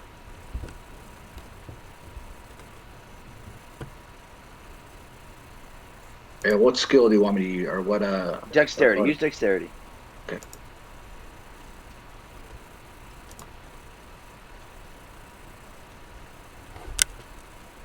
Nice. Right. Good roll, So you're man. able Jeez. to like methodically carve out this scroll case. So you basically we see 138 just you know what I mean, just going through it like a time lapse ice carving, you know what I mean, or something like that. But on this hunk of wood, and then he gets like a basic shape of a scroll case, and then you spend the rest of the time with the filigree to make it how you want it to be presented, cleaning up the edges, sanding, putting in the pegs and stuff to put the corners together, all that sort of thing. And you can finish it in 4 hours. Okay. Yeah. I'll make like visages of angels and dragons fighting all the way up it. Yeah, cool. Totally do that. With that roll, absolutely. Okay. Anybody else wish to do anything during the evening? I'm going to sleep. Right? The dwarf does Blazko snore? I imagine he does, bro. Like, cause from all the like gunpowder and shit. Probably. Oh, yeah. But so you know what I was thinking? I wanted to try to give him a voice, but I couldn't think of one. The closest I was thinking was like Vegeta, almost. Okay. Yeah. Just always just like I am like the Prince of all Saiyans. Yeah, exactly. Always just really like upset that he's talking. I think that's cool. So you guys rest for the evening. If you have spells, go ahead and reselect the ones you want for the next day. But everybody mark a long rest. Okay, cool. So everybody should be full of hit points, full of all their abilities. And if you have spells, change them, so on and so forth, like that. Clerics, bards, whoever. I don't choose spells, right? You do. Maybe you don't. You're like a sorcerer. Right. So the ones you have are the ones you have. Yeah, I'm double checking. I'm pretty sure if I remember correctly. So whenever you guys are ready, you let me know. You smell. You all wake to the smell of sweet baking cookies in the morning, letting you know it's Yeah. out though. As you know, no real light comes until about 10 a.m. and then you get that greenish, purplish aurora light from the sky begins to dance across the darkened sky around that time. Yeah, I'll snap out of my my rest stuff. So. Oh right, yeah, because you got the little 4-hour shutdown dealio, right? Yeah. As you guys come to, you hear from down below. You know, you're getting things together. He says, "Breakfast is ready." Kid just like down the stairs. I want to All like walk up 8 to. of them. I want to walk up the guy and present him with the case. Here, this is for you. Guy slowly raises his hand and looks at it and gives you a nod in a thank you manner. That's it. Now walk I'm away. gonna come down there. I'm gonna fucking eat a lot of food too, man. Right, so we see the exchange, the silent and short but sweet exchange happen, and then the camera pans down the stairs and we see Wingrave just has like 5 cookies in one hand, 2 in his mouth already. Yeah, bro.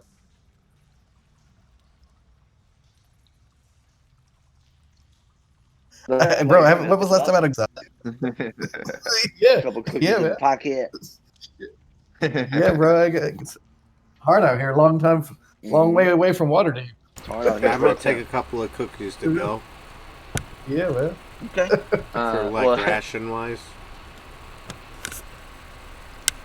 Okay, they're not out, but you can probably take put down a couple cookies. They might hold you over for a day. That's what I figured. Mm-hmm. So if you took some cookies for the road, just mark down 3 to 5 cookies, however many you take, on your character sheet. She says, I heard a couple townsfolk left last night looking for this moose. They get it before you. Sorry. Some competition. It's a In a threatening says, manner. Yeah. I'll wrestle them. Knocks the fucking cocks his gun. Hope they're alive still. She says, shit. That's just a funny visual with these little kids eating their big old guns, flip-flop.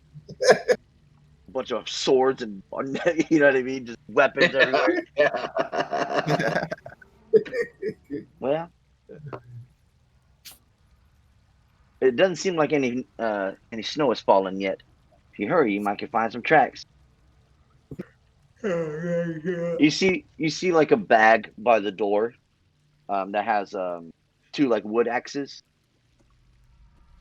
So they'd be improvised weapons, and like a 2-person saw. Old timey style where you push it and pull it. Yeah, like the seesaw kind of motion to it. Mm-hmm. Yeah, you see that in the bag. So, all right, well, I guess I'm gonna get ready, get out of here. Stand up and I'll give a modest bow after eating 1 cookie. Yeah, she says, well, I'm glad you enjoyed them. Good luck. You hear the kids, good luck, good luck, good luck. Play a song. You hear, shush. You got 1 more in you, right, guy? Well, play me out, Johnny. Free bird. Free bird. Now, Jamil, did you unattune to the gym? Or did you just go put it somewhere else? I just put it somewhere else so I could go to sleep for the evening. All right, so you still heard that sound. Mm-hmm. Oh, so as long as I'm attuned to it? Yeah. Oh, that's aggravating as fuck.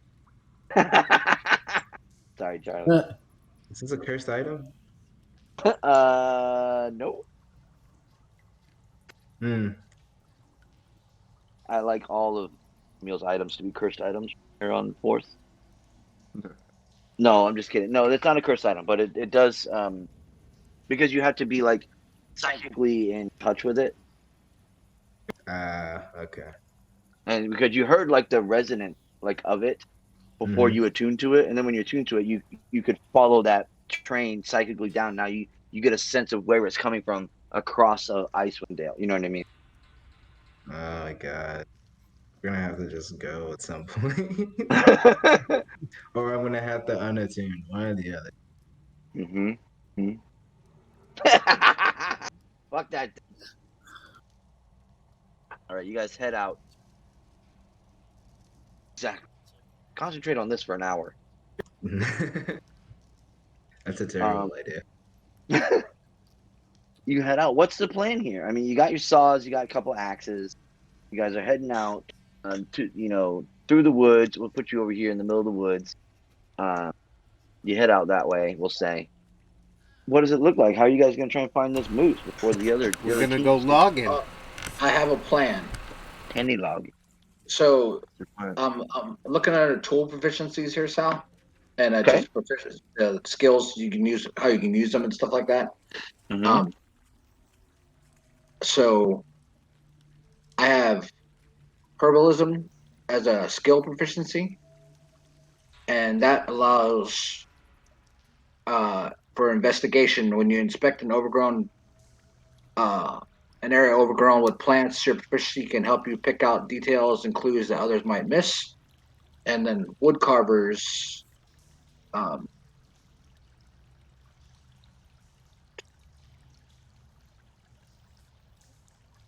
nature.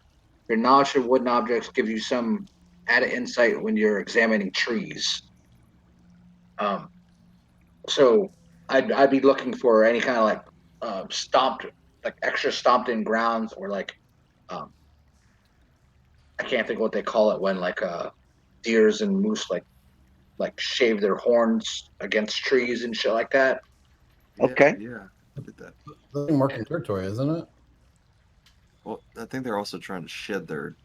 Yeah, they're trying Oh, to yeah. shut them down. That's what I'm saying. Yeah, shedding off the dead stuff off their horns and shit. Well, okay. Instead of making a nature check, you want to try and use your herbalism kit or woodcarver's kit. Well, it's not the kid, it's the skill proficiency. Right, right. Okay. So you get the Right, proficiency bonus from knowing those things. Okay. right. Okay, and with that knowledge, what are you trying to you want to like make a check, If like try and yeah, if check? they right, if they went by or something like that, or if there's Okay. So if like a they've been tracking check, but instead of survival, you want to use the other proficiency, which correct. And says I which highly lines up. suggest if you guys have proficiencies, you like those you don't use, type in whatever your proficiency is, and then go to tool proficiency underneath it, and click on that, and there's a list. There's a fucking huge list, and you guys figure out what works best for your shits. It looks pretty helpful, man. Cool. Thank you, dude. Yeah. Hmm? So I'll do herbalism first, I guess. Okay. I think it's still going to be wisdom based. That's fine. Um,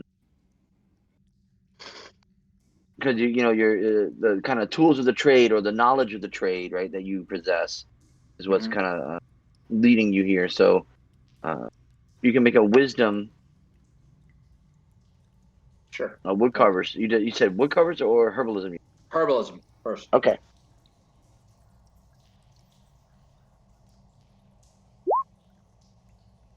Pretty good.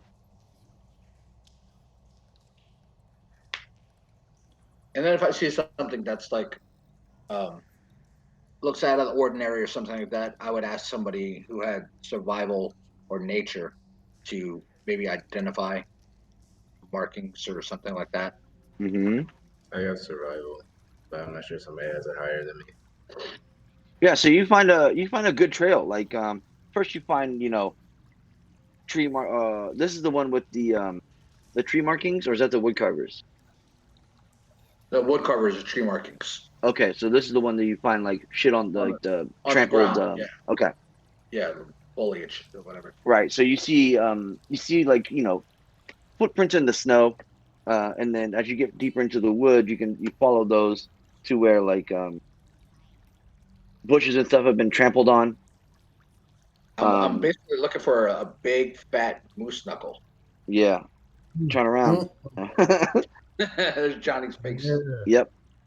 Um, yeah. So you spend about 30, 45 minutes trekking through the woods, following some stuff. You found a couple, like rabbits nest, you know what I mean, kind of thing. You're like, oh shit, no, that's not it, and you find a couple um deer tracks. You're like, oh, it's just too small, or you see where like deer laid to get warm. Like, it's too small. That's no moose. Um, but then you find a spot where you say, well, yeah, there was a big fucking moose not long ago. So you have a kind of like trail that you kind of located, or tracks, so to speak. I'll point to then whoever has a survival or whoever could track and say, this is the trail we need to follow. Is there anybody with a higher than a 3? Be a survival check with wisdom for whoever wants to try and Nah, really. Definitely ain't me. ain't me at all, bro. Looks like it's you. Okay. So you can have advantage because of 138's useful knowledge and finding these things. Gotcha. Oh my god. All right. You find you're following it, and it looks like something happened in this area. Like the trail goes on pretty easily, but another 20, 30 minutes down the way, something has like hit the trees really hard in this area, and snow is like covering the ground. So like you lose the tracks. Right. And this goes on for quite a while, where you're trying to pick up that trail again. You know what I mean, bud? Right.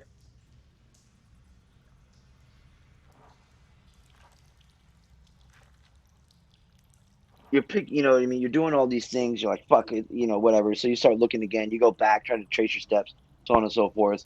And then you see like some snow on the in front of you. Everybody else is helping looking, but 138, you see like a snow in front of you. It makes like a smiley face. Whoop.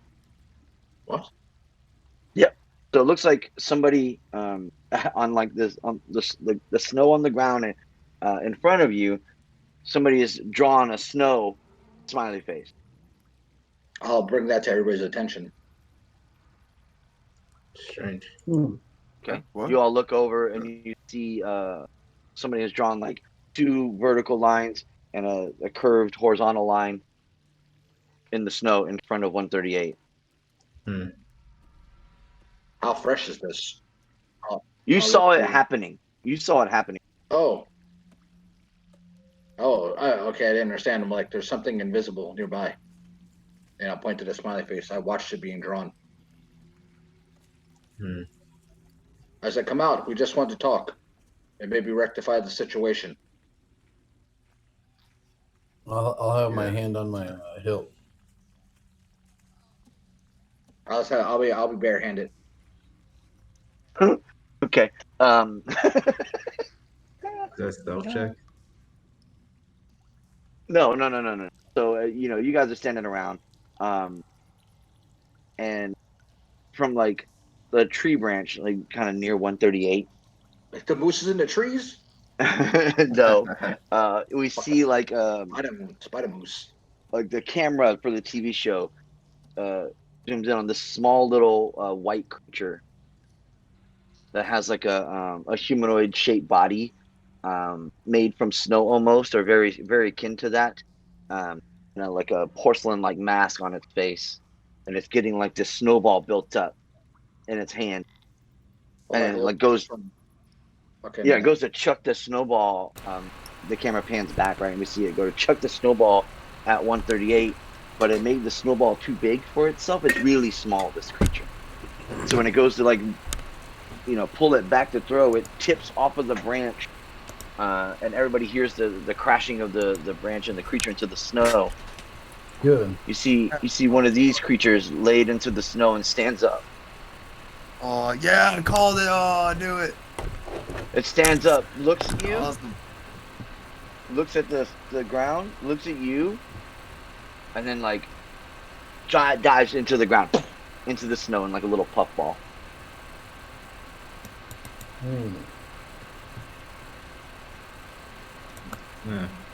Did I get a decent look at it? Yes, you did. Is there a way to identify that with a Arcana check? It would be a nature check. I'm not proficient in nature. Yeah, I'm not bad either. You can give it a shot. Okay. Yeah, you don't need proficiency to try and identify something if you've seen it. They talk about it and stuff. I usually require, be knowledgeable in it. God damn. Oh, hey, wouldn't great. Wingrave knows. You've heard tale of these creatures, but not necessarily ones like this. You've heard of forest spirits, Okay. things like that, forest and jungles and things like that. Most of the time, they're very like tree oriented. You know, a little or like a flower that they're represented by. You know them to be called chewingas. This is the first time you've seen or heard of like a snow chewinga. Yeah, I'll let everyone know that. Huh. Very interesting. Are they Never friendly? seen one of these. Do they communicate? Would I know any of that stuff? You know that they're like usually like playful spirits, nature spirits. Yeah, so kind of mischievous. Playful. Yeah, a little bit. And then when they're known to bestow gifts to people that they find interesting or something along those lines. Okay, I'll let everyone be aware of that. Everybody make a perception check for me.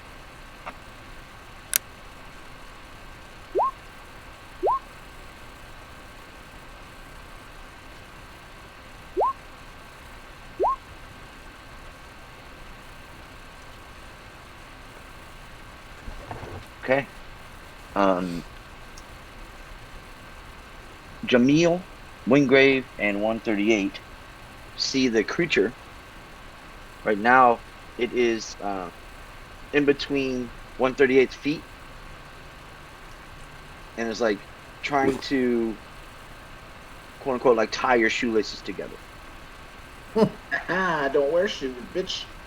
Yeah, so it's like it's Okay. like pulling at your like leg greaves and stuff. It's like Right. scratching its head, and then notice you guys, and then it just literally it just like throws like snow as it digs a hole beneath you. And then you feel like warmth wash over you, 138. Hey. You have received the charm of the Traveler's Haven.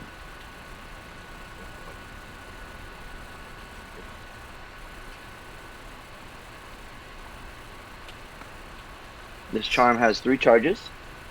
As an action, you can expend one of the charm's charges to cast Leomund's Tiny Hut spell, no components required. Hey. Once all its charges have been expended, the charm vanishes from you. So you get 3 free castings of Leomund's Tiny Hut, Dope. which is the dome spell that we Yeah, use. that's a cool Yeah, yeah. blessing. And you don't see the creature that doesn't come out. Or if you wait around and look around for it for a couple minutes, it doesn't come out. Huh. Must have really liked you.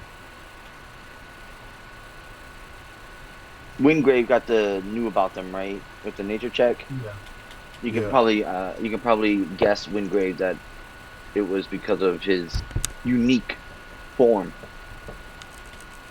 that Chewinga was interested in him. I'll let them know that. Might have had taken some sort of interest in you due to just how unique you are.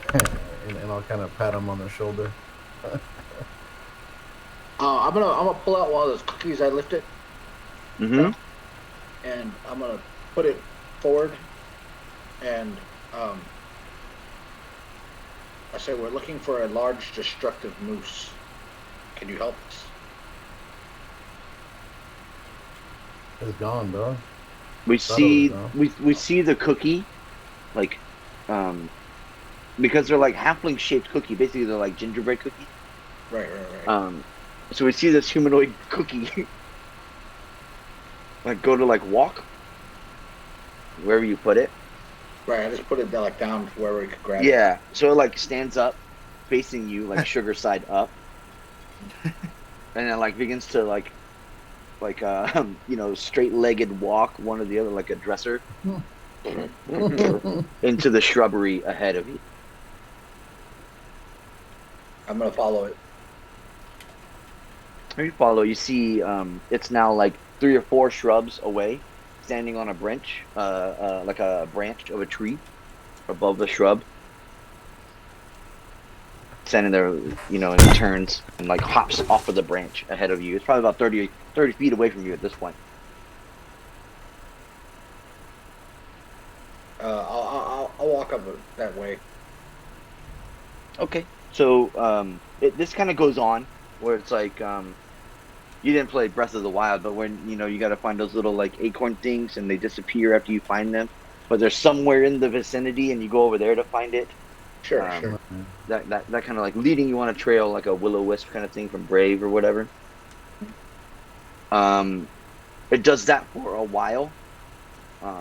So let's do another check, and this time whoever wants to make it the survival check, make it with advantage. Creature is helping you out. Anybody got higher than 3? Mike, Nope. Me.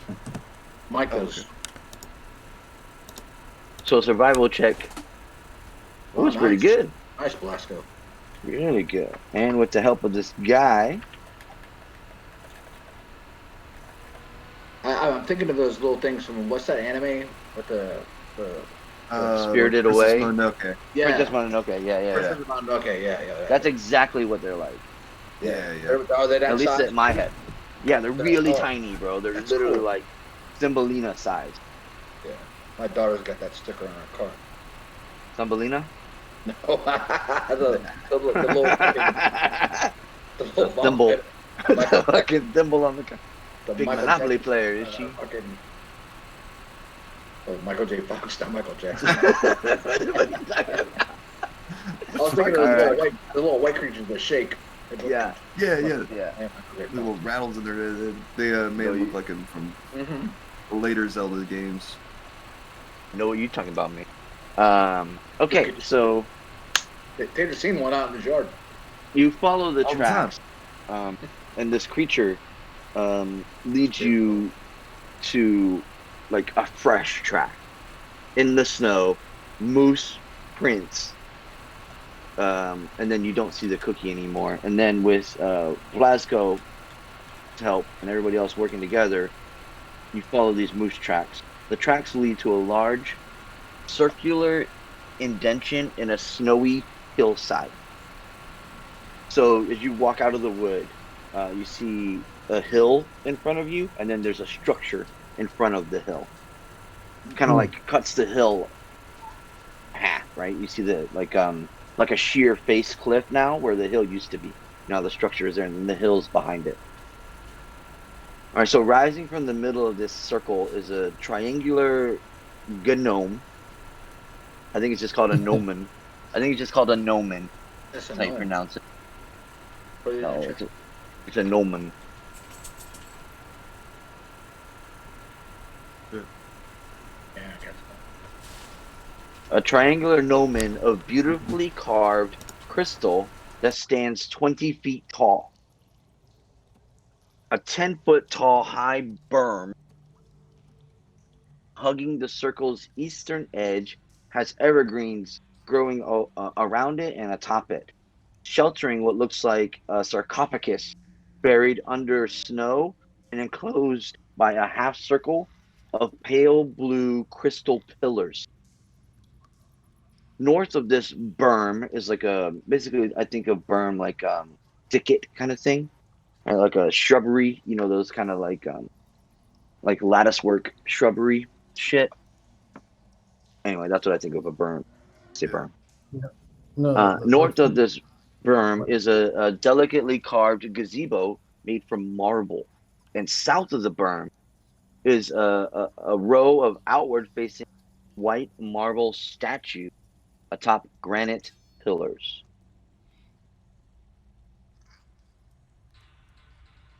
Let's go to the map.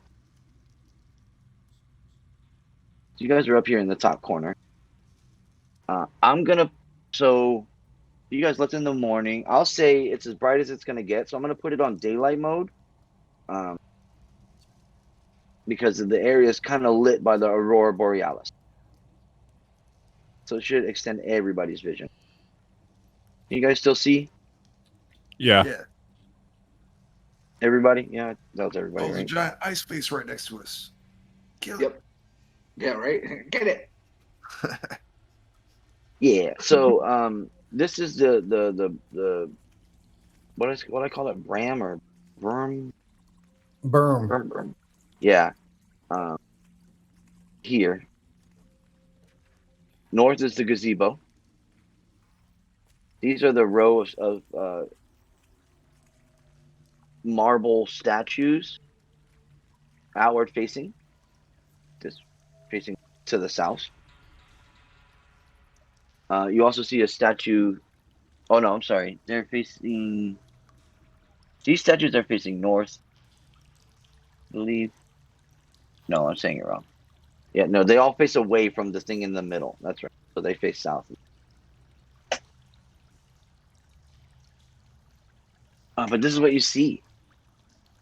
I'm gonna take away the dynamic lighting in this right here. This thing.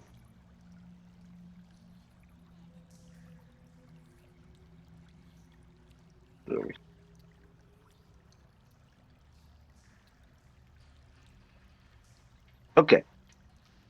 So you can see like this little like thing in the middle here. You guys. Right. Yeah. That's that big 20-foot tall thing you saw. Hmm.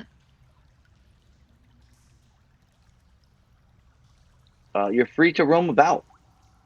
This is odd. Move up the cabin.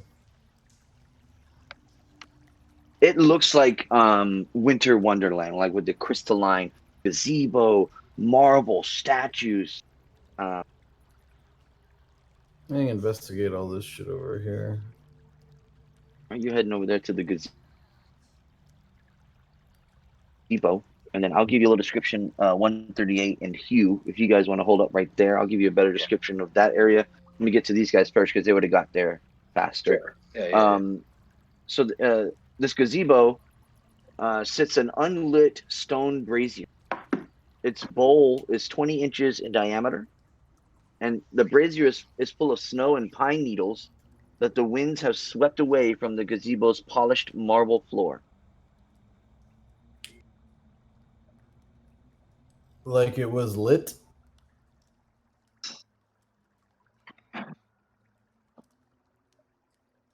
No. It is like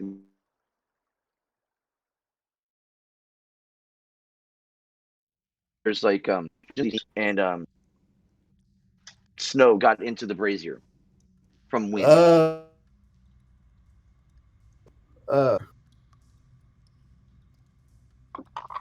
Maybe we need to light it.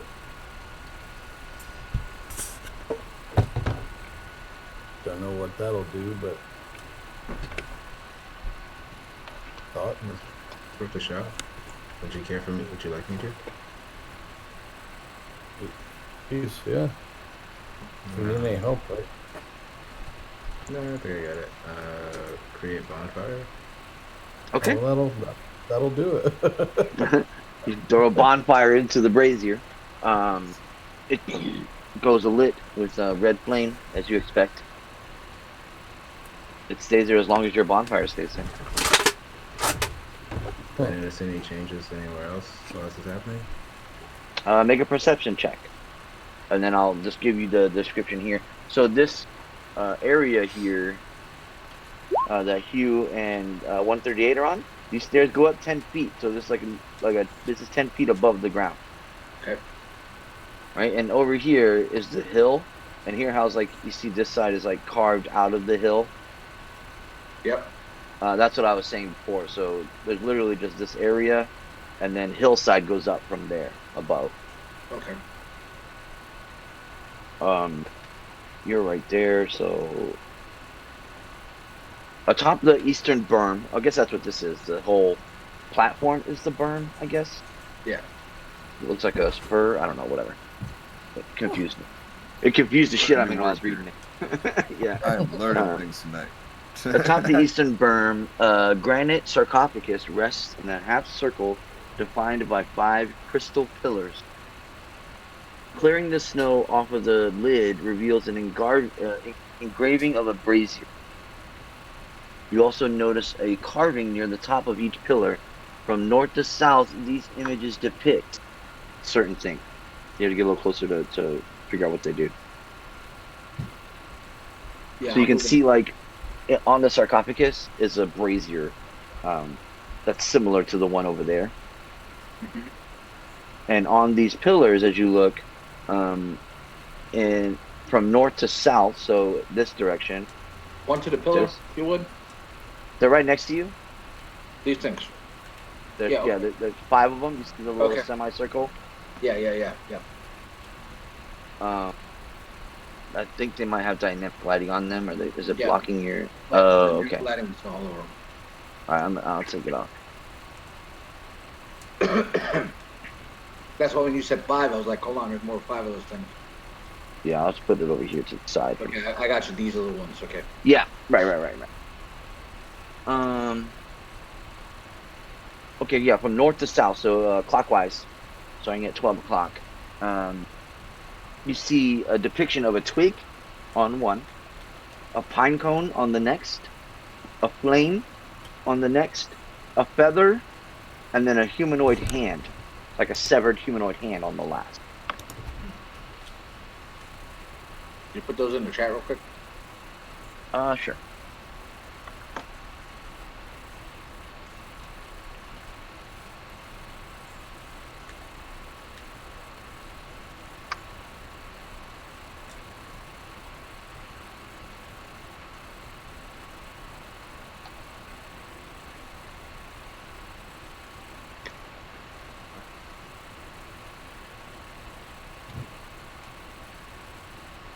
The Jamil, as you light the brazier, look around.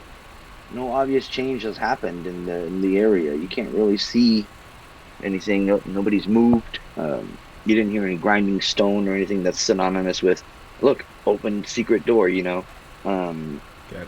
Nothing like that has happened. But you see 138 and Hugh are now up there on this berm, looking at these pillars. Crystal pillars, but other than that, no change really, except for now you have a fire. Like there's another brazier up here. I see. Do I believe that the brazier's gonna stay for a little bit, or as soon as I leave, it's got? It'll stay as long as your spell, because you did it with Great bonfire. yeah, the spell will last as long as the spell lasts. I see. And where's the other brazier? So there's no brazier. It's just there's a okay. brazier carved on top of the sarcophagus. Oh, It's I got you, carved okay. in the sarcophagus. I got you. It's like a design. Yeah, well, it's like the only thing carved on it. You know what I mean? But yeah, it's like carved into the lid. Did you Did you guys make that apparent with this? With the brazier engraved on there? Did we make But- that? Let's do it again, Dexter. Did you guys make it apparent that there's a brazier carving on top of this? Yeah, sarcophagus? that's what I was Yeah. to relate to you just now. Does anybody have proficiency in masonry tools? Not this character. I don't. I got knowledge in stone though. Yeah, you do have stoneworking. I'll call Make for a. Well, here we go. So if you want to come look at it, you might have some insight. Blazko.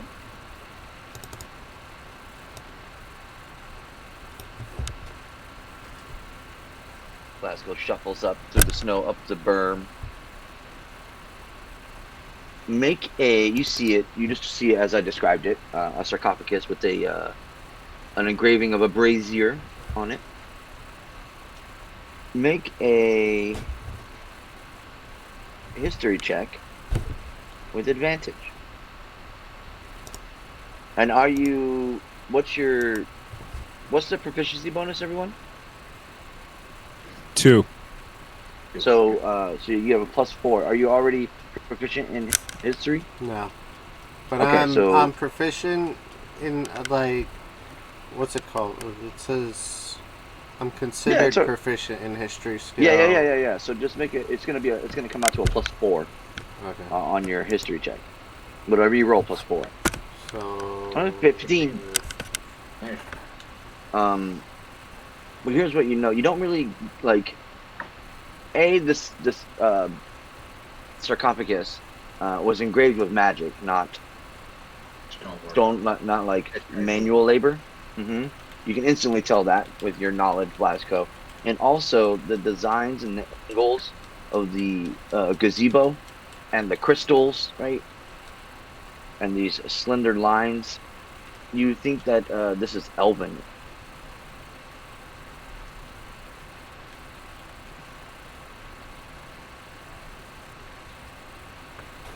And this is obviously some kind of ritual or something along those, some magic mumbo jumbo, right? With these crystal pillars and the images on them, and that brazier has to do with whatever's inside this sarcophagus. That's what Blazko knows. Give me 1 second. I'll be right back.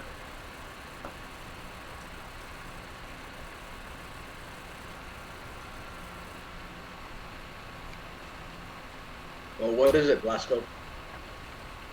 I explain all of that to you.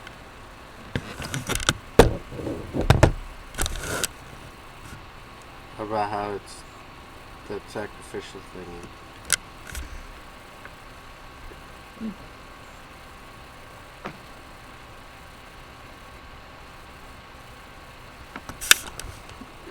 So it's definitely some kind of ritual or something, you know. These things are needed, or these things come out of the sarcophagus. Don't know, you know what I mean? Like somebody else have to make another, you know, jam to see what, you know, if they know anything about it or can make any sense of it. Can I go for a religion? Yeah, sure. Does anyone speak Elven? Or have knowledge of the elves? Yes, I do. I do speak Elvish and Dwarvish. Cool. Get to it. Dwarf it up. You don't know of any?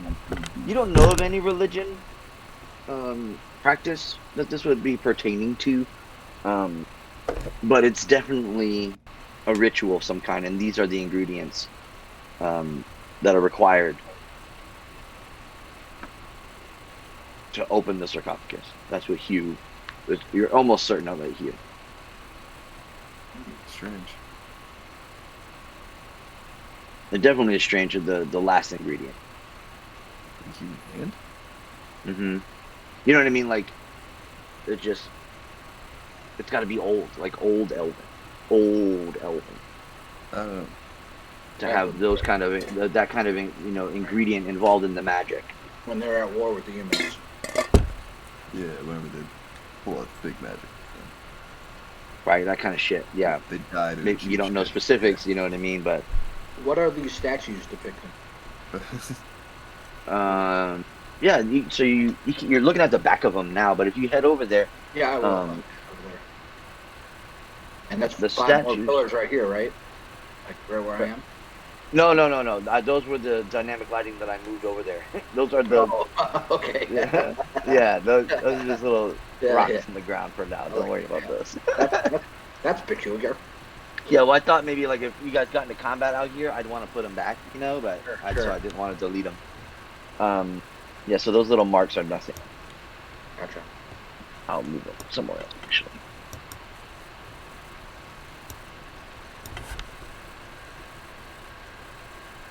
Done. Okay. So the statues. Hello, statue. You see 6 all the way down. Elevated white marble statues arranged in a line depict slender robed figures facing northward. Oh, I was right. These guys are facing the thing, and this guy's facing south. So they are facing. They're all facing this way. Okay. And this statue is facing this way. Sorry. Where was I? Facing north. Yeah, the engravings on their faces have been worn away by the wind, but pointed ears make the statues identifiable as elves. And each statue is like life-sized, so they're not like overly large statues, but they are atop of 7-foot-high cylindrical base of wind-worn granite.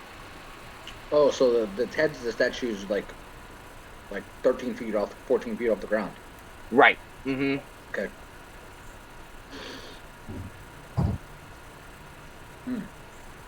All right, all right, Any all right. any writings on them?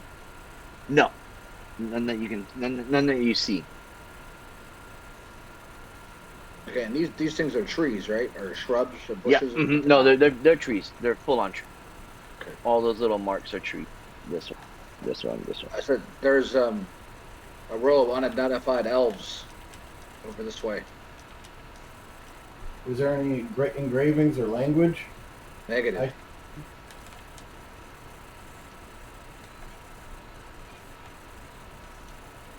And it doesn't matter what you do. Yeah, Wingrave, you see a statue similar in what he's describing to the left of you up on that thing. Is that as tall with a Yeah. base like those? So that's 13 feet added 10 feet up. So that's Right, yeah. So 23 feet in the air, the faces. Can I scale that? Can I scale this wall and get up there? it's all like ice. So it'd be pretty Or- difficult, but there are stairs around the corner. Let's walk up the stairs, you lazy Yeah. shit. I'm just going to the stairs though. Bitch, you're even lazy in a fantasy game. Hey, bitch. So this Or- isn't the stairs. Hey, John, can I have a drink? This is, you're still 10 feet below the thing. There you go. If you want the stairs, yeah. Yeah, bro, can you get me a drink? Yeah, give me a drink.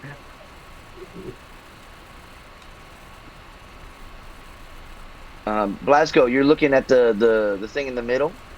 Yeah, I want to know what the hell that is. Is that a sundial? Yes, and My thoughts. That was my thought too, bud. let's see. Little descriptione. Like a lunar cycle or something. Rising from the center of the circular depression is a tall, triangular crystal gnomon device. One gnomon. It's hold on. It's gnomon, bro. I'm telling you, that's how you pronounce No, I got it right here. it. Gnomon. A device one typically finds in the middle of a sundial, like you kind of thought, Blazko. The snow around the gnomon has melted away, revealing a circle of symbols carved into the stone around it. The symbols depict phases of the moon, suggesting that the circular depression is not a sundial, but a moon dial. Something has, and then you can see, well, maybe you can't see, but everybody can see it on the map, so I'll just say, as you're looking around, you see something has punched a hole on the opposite side in the wall of the hill, and you see it like a like where I'm trying to think of like a stadium, or like not Raymond James Stadium, but Go Ask Gary Amphitheater, right, where like it hits the wall at the back, goes sheer up. Sure. Right, like the sound wall or whatever in the back, so it doesn't go to the interstate. Yeah. That's what this hill is doing to the moon dial, right, on this left side. But there's now a hole broken through into the hillside, basically like cliff face that you see, just darkness in there. But you can tell that something broke through and is like either created or found a inner working. Something inside this hill is hollow somehow, or something like that. Blazko. So, And then 138, you can see there's a stone door in front of you. 138. This here. Yeah. Yeah, I'm gonna say there's a door, and now you guys can't see me. Maybe. You're pretty tall. I'm like 6'2". Yeah, you're 10 feet away from the 10-foot thing, so maybe they see you, maybe they don't. Yeah. But I'll holler over there. There is a door, and I'll walk into sight over here. You guys at the northern statue, Jamila Wingrave, you're looking at it, it's the same kind of statue as described below by 138, and you see no writings on it whatsoever. Oh, damn.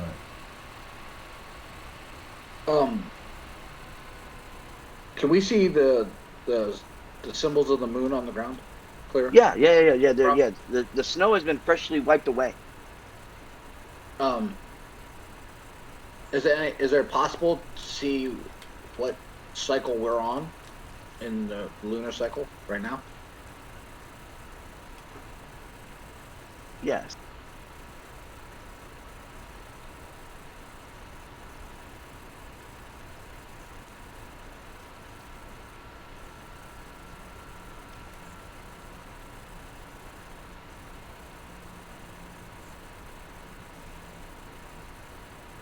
So you don't, it's not quote unquote daytime. I mean, it's not quote unquote night. Right. So the moon is not in the sky currently. Even though this place is a perpetual night, Sure. the moon doesn't come out till the evening. So it doesn't really read anything right now. But you can make a nature check to see if you can, like, recall what phase you should be in right now. Okay.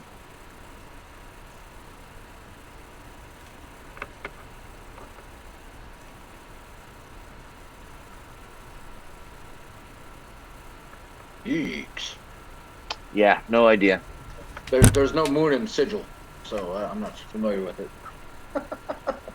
Well, you do see, you're looking at it, and Blazko too, because you're right by it. There definitely is some writing on some of the grave carvings. Some of these ones have writing, like engraved words on. If somebody with Elven would interpret. Yeah, I'll do. And 138, you notice there's no hinges or door knobs of any kind on the door next to you. It almost looks like sealed. You know what I mean? Like it's perfectly there. Shit. This is when masonry tool proficiency would be the best. I just read that you can find secret doors with them, man. Yeah, man, totally.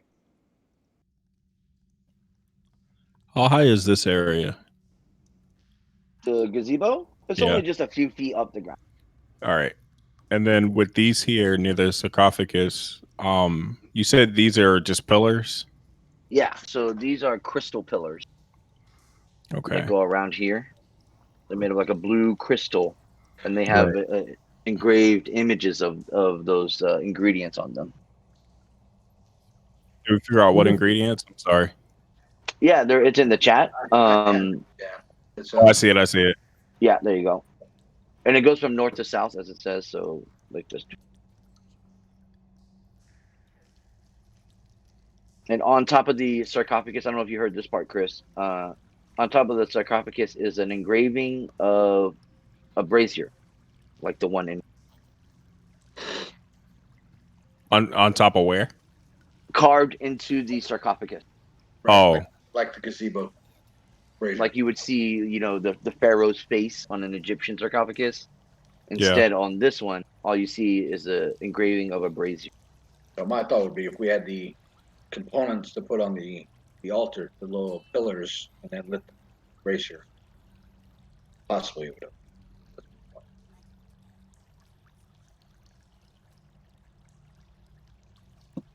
But I don't have any of those.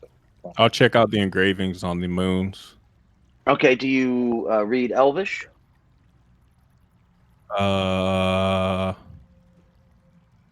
Tater said he did, right? I can. No, I do. That's what I was asking, if there's any engravings or markings. I speak the language on the half elf. Well, yeah, nobody found them, John. That's why I didn't. In those times, I was quiet. Can I say I cast a ritual? Sure. I'll allow that. Right. That's fine. Cool. I have comprehend languages as a ritual. Okay, cool. So you can see them as well.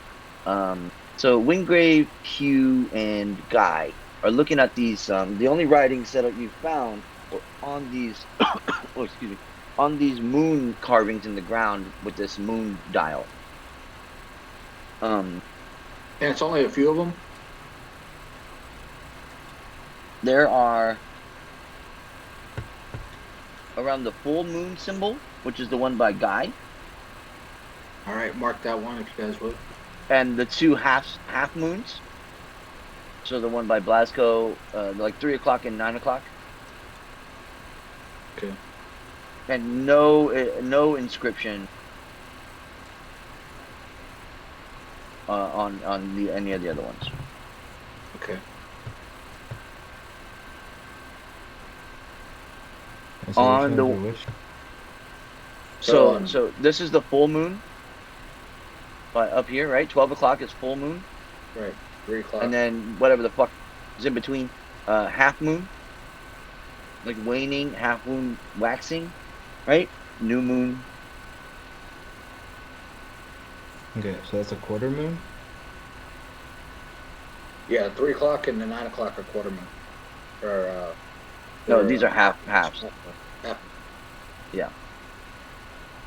Yeah, but I forget what they're like. The gibbous and the jebus were like the actual name of them. You know, when they're waning and waxing the crescent moon, whatever. Yeah, The gibbous moon, whatever the fuck. But the only inscriptions you see are on the full and the two half. Right, not this one. Right, those are the only ones that have inscriptions: the full moon and the half moon. On the full moon, Guy, you can read. If anybody else likes to read them, they can. Gaze upon your face and have 7 questions. We'll repeat that last part because you broke up. Gaze upon your face and have 7 questions. So 11 questions answered.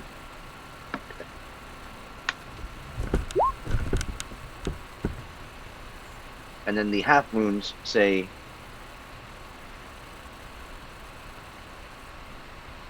unlock the tombs of the half moon.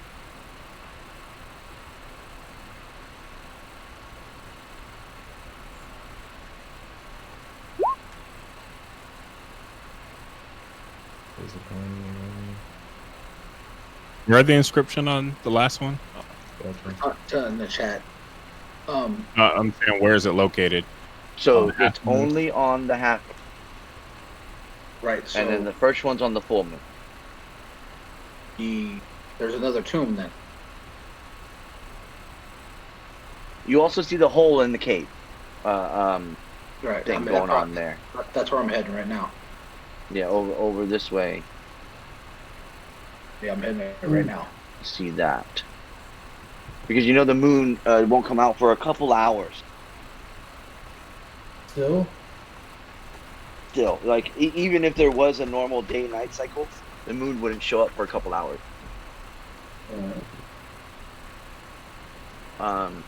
You take a look in there, 138.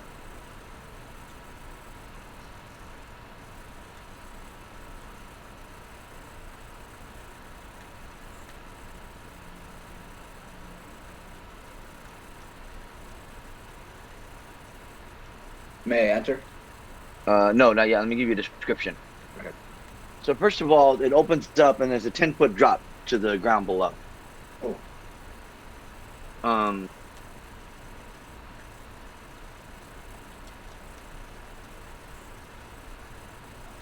And you hear like the sound in the darkness because it is dark here. So I'm gonna turn off daylight mode, everybody. You guys go in because there is no light. I'll light a torch. So. Okay, let me get this set and then we'll see who can see and whatnot. And I can give people torches if they have them.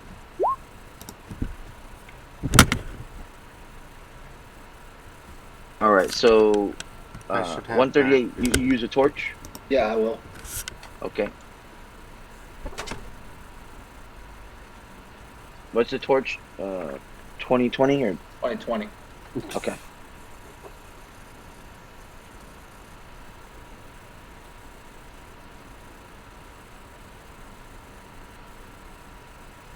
About to say, like, oh yeah.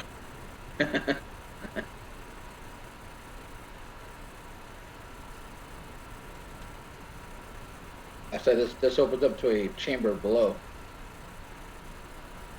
or some kind of hallway that branches off. You guys can see the light coming from 138, right? Yeah. Okay. Do you use light, guy? Yeah. Like to use a Yep. spell, right? You have. Oh, sorry. I was. 40-20. Thank you.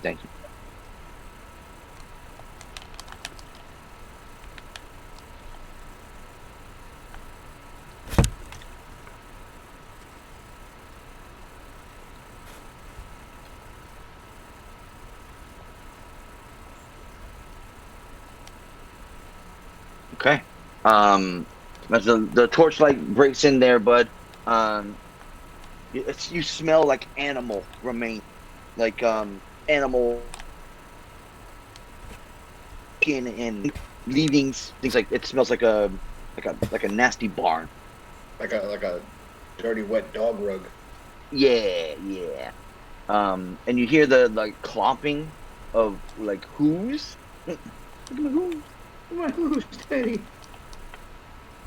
Echoing inside this chamber, and you hear like a large antlered animal. The grunt and stuff like that they make. Yeah, like the fucking Hooves, nasty there it wet is. nostril noise. You know what I'm talking about? Yeah. You hear that?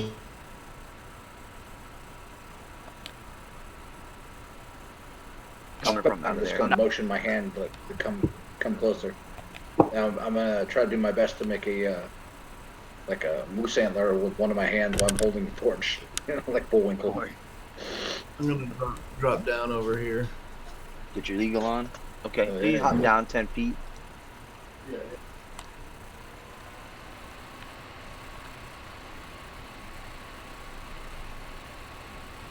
What? I mean, I'm over here. I'm right behind you. what are you guys doing?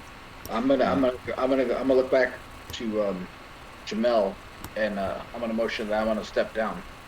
You can see the like cutouts or like sides of those same kind of statues you saw, 2 of them, Gotcha. facing this direction. Okay.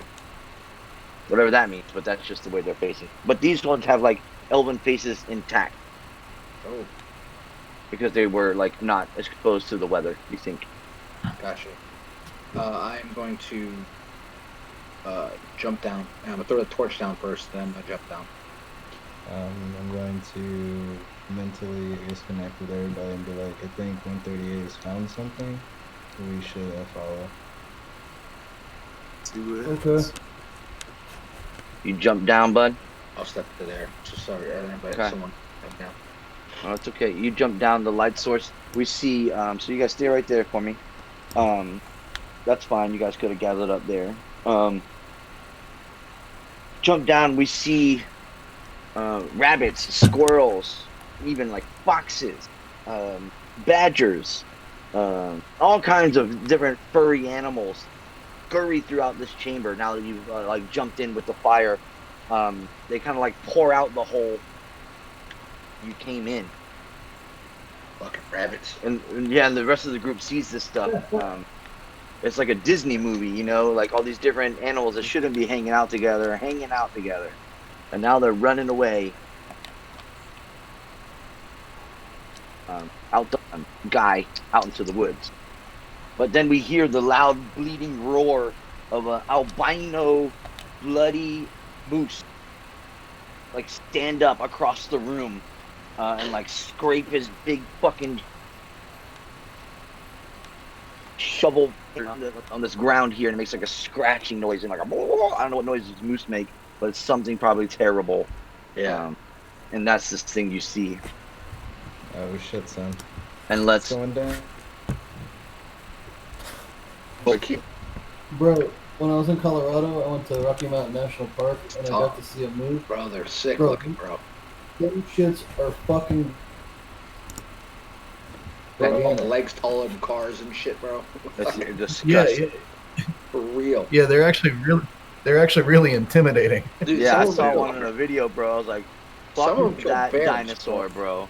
Some of them Yeah, motherfuckers man. kill bears, bro. Yeah, dude. They ain't no joke. There's so much Initiative. mass behind them. Imagine being Yeah. a bear and getting killed by a moose, bro. I'm embarrassed. Yeah, I would Oh, stop God. being a bear. Yeah, I'd go to heaven like, Bro, I'll be no, I'm a badger. I'm a badger. Big boned it. Yeah, well, a big badger. Everybody got initiative? I'm doing mine right now. There we Okay. go. Yeah. Best. There you Oh, go. pretty good. All right, let the trumpets sound. We'll go to combat, and we'll take a little break right.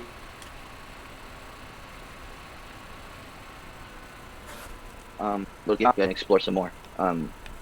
So take a 5-10 minute break, and we'll come right back, and I'll kill you guys with a moose. It'll be fun. Sounds good, bro. All right. Awesome.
Bing, bing.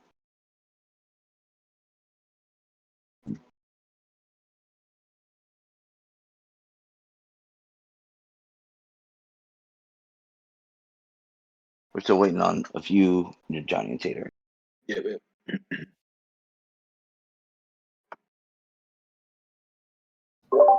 Yo, I'm back.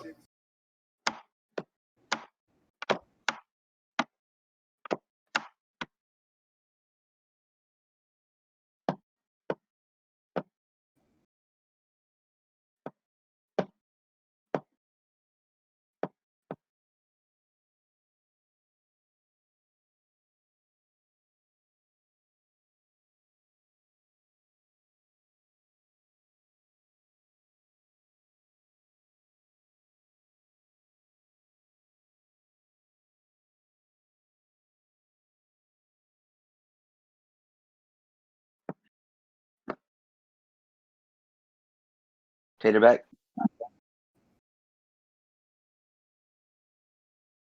Tater, yeah. you're on mute. Tater, you're on mute. He might not be back. He might not be back. That usually works.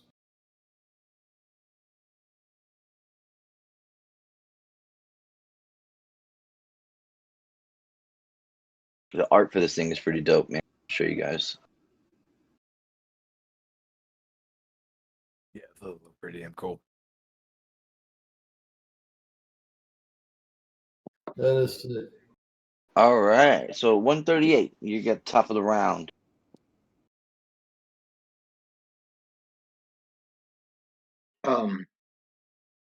And I see this thing clear, right? Yeah. I mean, it's around the statue, but yeah, it's big enough where you can see it around the statue. Okay. I'm gonna have my hands up, and I guess maybe I'll try animal handling or something. But I want to approach in a calm manner and say, "We're not here to hurt you. We just want to find out why you're killing the loggers, and maybe rectify the situation. Have they intruded?" The moose is like visibly fucking pissed. Right, but that's what I'm trying to Yeah. I got you. take it down. You hear, you look, and you say that, Mm-hmm. and it says, "All of you will die." Comment. Do I get a sense this thing is evil? Repeat that, Sal. It says, "All of you will die." Comment. Oh, that's not nice. All the humans? All that Rosalind. You keep breaking up at the end of the sentence. Sorry. I'm trying to remember her name. It's all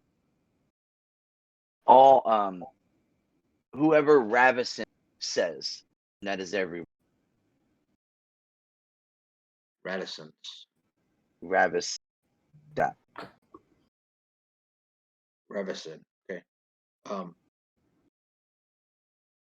Is there a history check that comes on with that name Is that the gnome speaker? or something? That's a gnome speaker. No, Is it? it's not. That's what I'm asking. Okay. You can make a history check, sure. That'd be great if it was the gnome speaker. Yeah, like that cookie loving bitch. I didn't eat the cookies anyways. I throw them on the ground, stomp on them. You don't know the name. Okay. I'll say that's unfortunate, my friend. You might be the one to perish.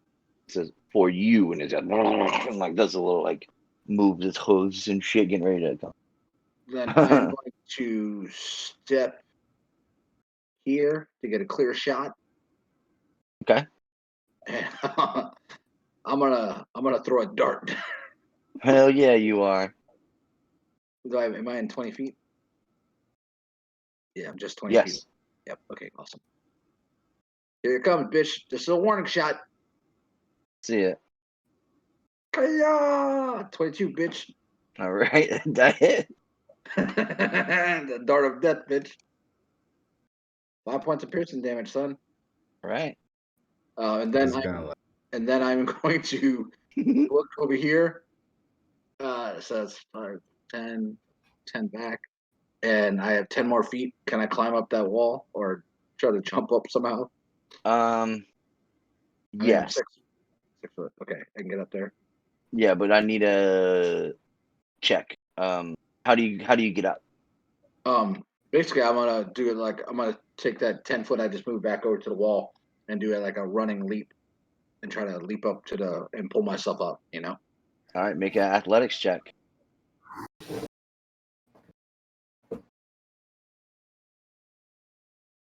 You do so.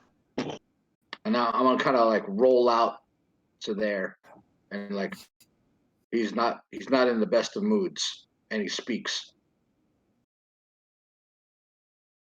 Oh. Why is he upset? He speaks murders like a murderer. Oh. Does he seem upset Yes, for some reason? under the orders of Ravison. Ravison. Fucking. Um, Under That's the right. order of Teeth Mouth, John. does Ravison Yep. sound familiar to me? You can make a history check. Who's that? Mike is next. No, you don't recognize the name. Yes, Blazko is up.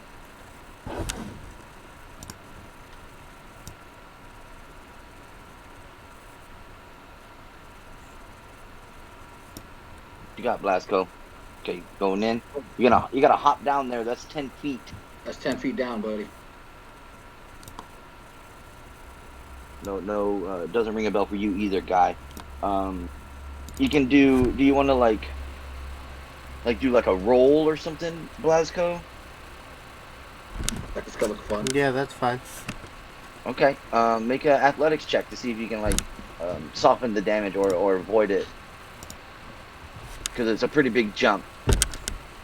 No. Yeah, DC was 10. Tripped on a rock right there or something. Yeah, so you roll, you try to land in a clear spot, but you roll over some of the rubble that was made from whatever, presumably the moose blasting through here. Kind of hurts you a little bit. And 1 point of damage, Blazko, the roll. And now you can see the angry moose to the south of you. Oh, shoot that motherfucker in the mouth. Yeah, bro, you're the great white hunter, bro. Alright, 9 points. And then roll a D100 for us And I'm reloading. as a bonus action. Okay, cool. You got me, Chris? Ooh. Oh, so the shockwave goes off. We'll say that it cleared the rubble from the area, so there's no more rubble there. But nobody else was around close enough to really get the effect, so it just kind of burst. You see some damage done to these statues. Shit. Like you break the bodies of them and such. They're all with that faces on them. I'm going to do a little. Are destroyed. Okay. That was Blazko. You staying right there, Blazko? Was that all your movement? Did it make a strength save? Yeah, that's it. Stand my ground. The creature's not within 10 feet of it. Died. Oh, he didn't hit the moose. He did hit the moose. He didn't have to make the strength save because he didn't get the effect of the side effect of 10 feet. Shockwave is released from your attack. So I was saying that happened from Blazko, but you think it should happen from the creature? Yeah, I mean, that's what I thought. But I mean, if you say it happened from Blazko, then yeah, that makes sense. I was just trying to visual it. Yeah, he has a ranged weapon. Yeah, creatures within 10 feet of the target. Okay, so we'll do that then from now on with this critical, because normally we do with 10 feet of the attacker. Right. Okay. Just make a strength save for him. So this shit actually destroyed this statue. I'm not gonna lie, I thought it was the creature the whole time. But we No, usually that- did it with melee, right? Yeah, exactly. Right. It Right. usually only ever happens with melee, so it never came up really. But now clarify. That's fine. A strength saving throw. He fumbles it. Woo. Falls prone. Huge help. Get him. Okay. Awesome job, Blazko. Jamil. He shot him right where I threw the dart. Exactly. He pushed the dart in for his kneecap. So at this point, there's no way of us just talking to this moose. I mean, you heard the explosion of Blazko's rifle, and then another thunderclap happened from deeper inside this hole. I mean, you guys would have heard me trying to talk to it. I'm gonna clap them cheeks. Those loose ass saggy cheeks of yours, bitch. Oh, it's down there in the little thing. That's unfortunate. I don't know if I want to go down there. Come on down. Is there a way I can angle myself? It will have 3/4 cover from any which way you go, unless you go in. Like you can see it from 138 square.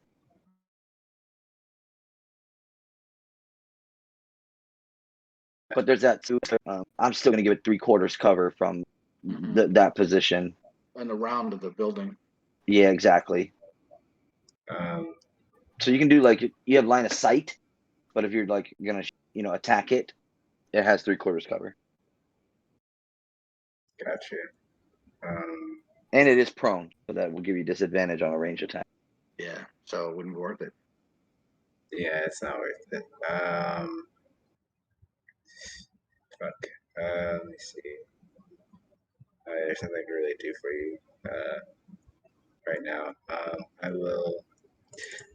I will step back to allow if somebody else wants to go in there and go tussle with it. But if it comes into my line of sight, I will hit it with the Mind Sliver. That's a range attack or a spell attack, right? I mean, saving throw. Yes. You could do that from where you were. Oh, can I? Yeah, because it's a okay. saving throw. The 3/4 cover stuff only affects the spell attack roll. Like Chaos Bolt and everything. Okay. Right. Yeah, I'll go for that then. Okay. A 6. Oh, nice. Okay. Well, he takes 1 whole point of psychic damage. Okay, but he's got to take that D4 on his next saving throw, though. Yes, he does. Right. A little. Dexter, you forgot you're not playing a bard anymore, man. What do you mean? Yeah, you only roll ones. Yeah. Yeah, I know, right? Oh shit, that's fucking D6. Like, I wish when I hit 5th level, it's gonna be totally worth it. Just gotta get there first. Yeah. Yeah. All right, Jamil, and then you move back.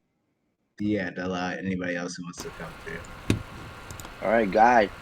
See some 138 climb out of the hole, and then Blazko will go in, blast. Jamil does some mind shit, scoots back. What you got? Sorry, I don't know if y'all see me. I was eating pizza. Hold on. You caught me right when I was about to open my damn mouth. That's Johnny's mind. He's always excuse all the time. Bitch, your mom's mouth is always open. Oh.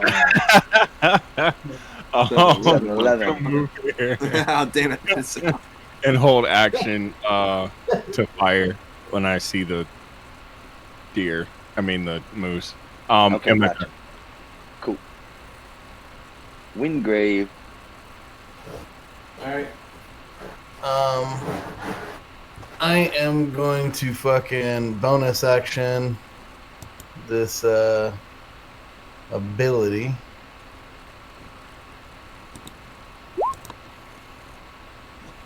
Thunder Smite. Fuck. Okay. With that. I'm gonna go in there and gonna fucking attack him. I'm gonna drop down. Get your eagle on. Yes. So it's 5, 10. You want to do like a jump or anything, or climb down? Yeah. Or what are you doing? Can I jump down there to kind of like mitigate all that? Yeah. So if you do like an athletics check, you can like do a safe jump. Yeah. Yeah. Instead of like. There's no rubble there. No, there's no rubble, but it's still 10 feet. Oh yeah, Oh, it's yeah. fine. All right. So that it doesn't cost you any extra movement either. So it's 5, 10, and then 15 to here. Okay, cool. And then 20, 25. Well, there's a statue right there, so you can't go in that or square.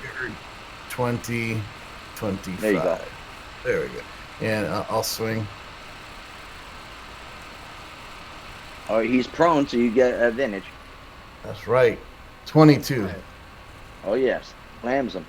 So he gets the 7 thunder damage plus the 8. And then 8, so 15 points of slashing damage. Okay, yeah, you put a whooping on this thing, dude. Yes. Now, does does Thunder Smite do anything else? It deafens, or hold on. It will. Hold on. Let me put it in here. I'm just gonna put it in the the chat.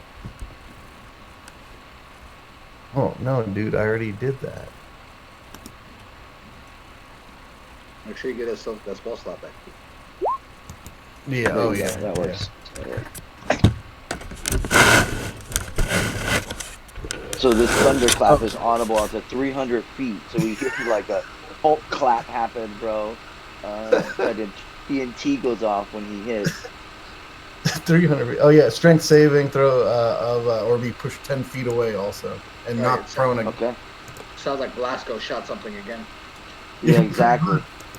But he got a 21 on that strength save. Oh, okay, so he didn't go prone again, but he got fucking smacked. Yeah, he cracked the shit out of him, bro. I guess Pissed at you. I was gonna Concentrate. Stay up, or is it just for that attack? It's concentration until he hits successfully. Yeah. That's why it's concentration. So you prime it up, and then even if you missed, you can try again next round if you maintain concentration. But once it goes off, it's done. Gotcha. I'm kind of ready for him to come after me, I suppose. Yeah, he stands up, just like literally tries to slam these fucking gigantous antlers into you.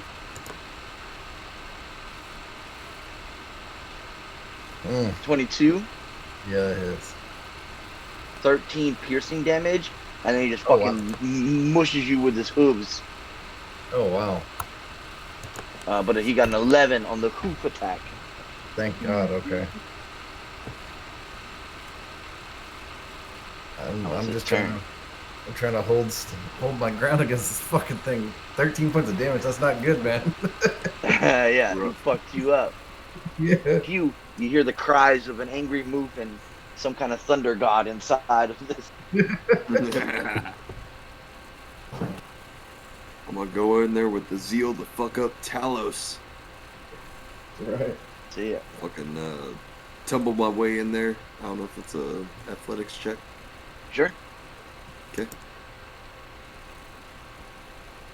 DC's 10.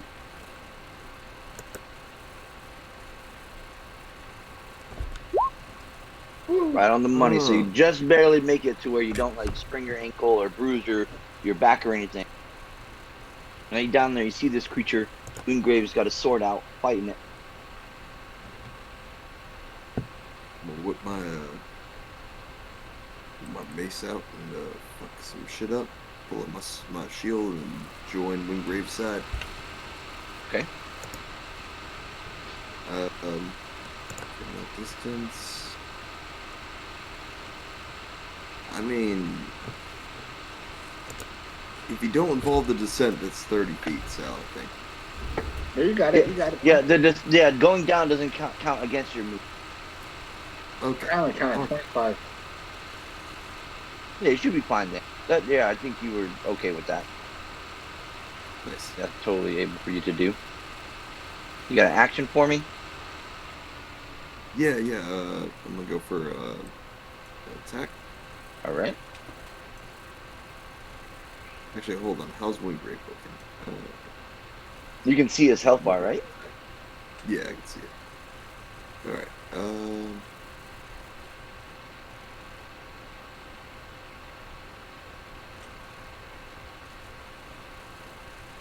Yeah, you know what? Yeah, I'll go for a quick pat on his back before I join the fray.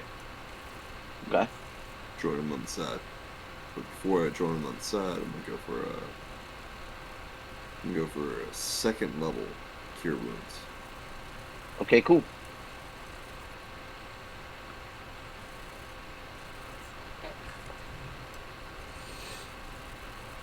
Here you go, Johnny. You heal. Thank you.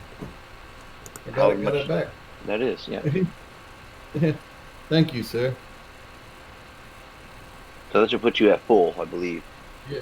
Yeah, just 1 point topped off over. Yeah. All right, Awesome. Hugh. So at that point, I don't have Uh-huh. anything left I can do. I'm just gonna stand ready with my shield and my mace. Gotcha. Back up at you, 138. All right. With that, I'm gonna draw my spear, run. I'll hop back down.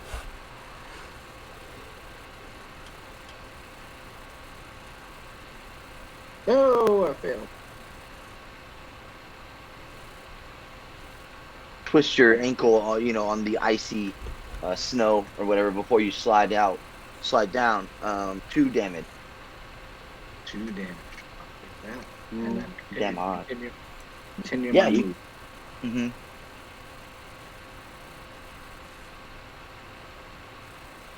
Got this. Right here. And then I'm gonna do 1 spear attack and then 2 kicks with a flurry of blows. Okay.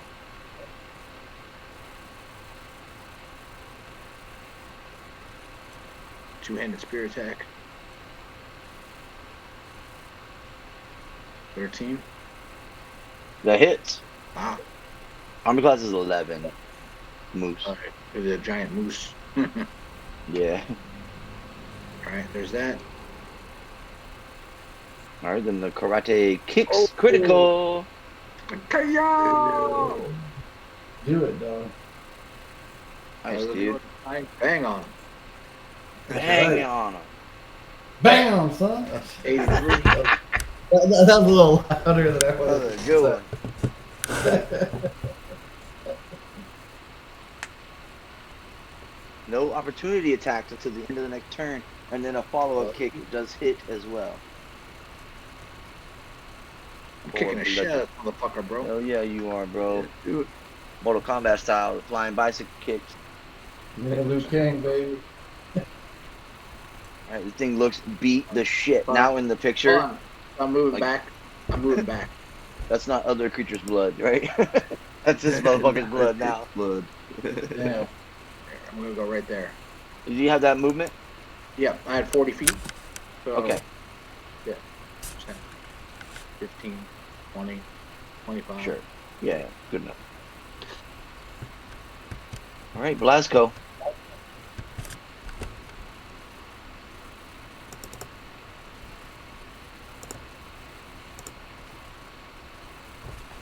Is it? Fires Would I have? another musket. Got it, bro. Oh well, I still did it anyway. What happened? No, I was gonna ask if it would have advantage on it because I thought it was still prone, but never mind. No, that gives you disadvantage, but he got up last turn. Just regular. So 6 points from the musket. And then I reload. All right. Jamil. All you notice is that there's more people down there, so more shields. Shields are good. If I- Right. Is this a slide? Can I slide down here? Or Yeah, you want to do like an acrobatics check? yeah, sure. All right.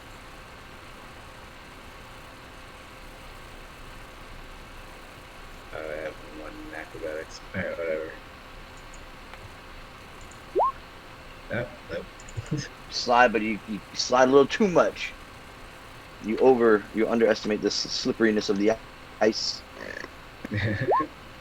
2 damage, bro. The highest I've gotten on fall damage, 2. I mean, it's pretty big too. Okay, now I can see this guy. 15, 20, 25, right there.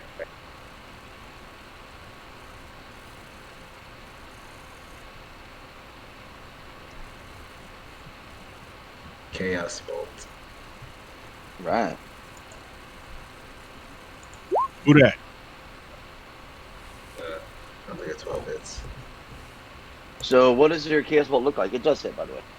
Oh, that's my chaos bolt looks like you see like the tendrils on my face, like basically like all spread open, and then I see like electricity start to shimmer around all of them, and then they all just focus into like one beam. Cool. Like a Godzilla blast almost. Yeah, kaiju style. Like the fucking Okay. beams runs up my spine and everything until it fucking just burst. I gotta roll that D8 though. No, just do the damage. Oh, okay. That's how the spell works. So you just roll your damage.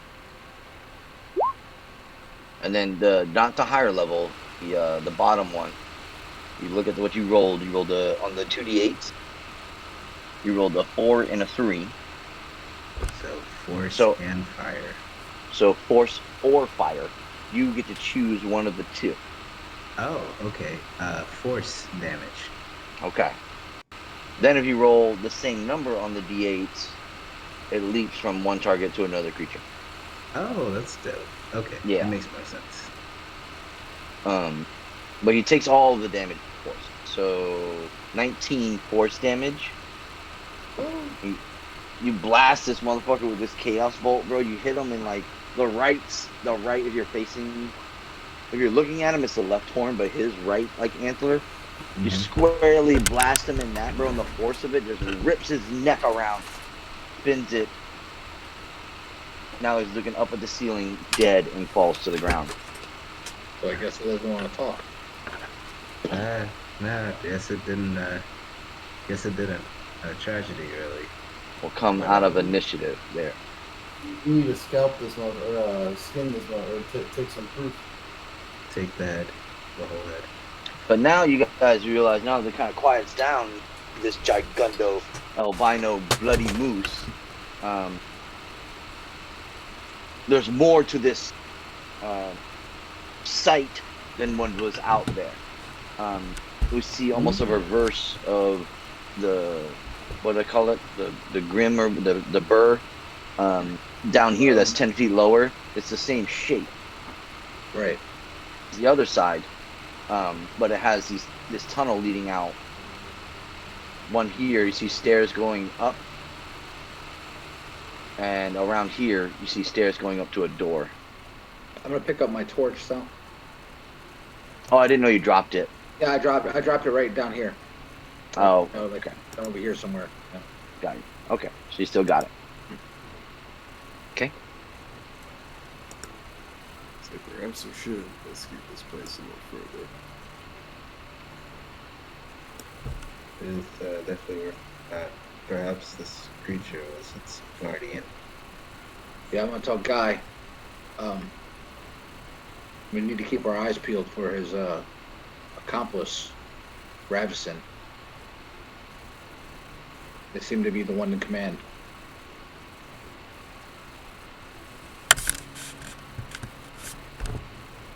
We making home movies?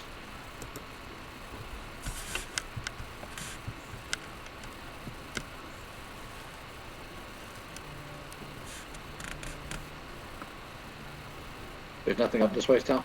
No, dead end.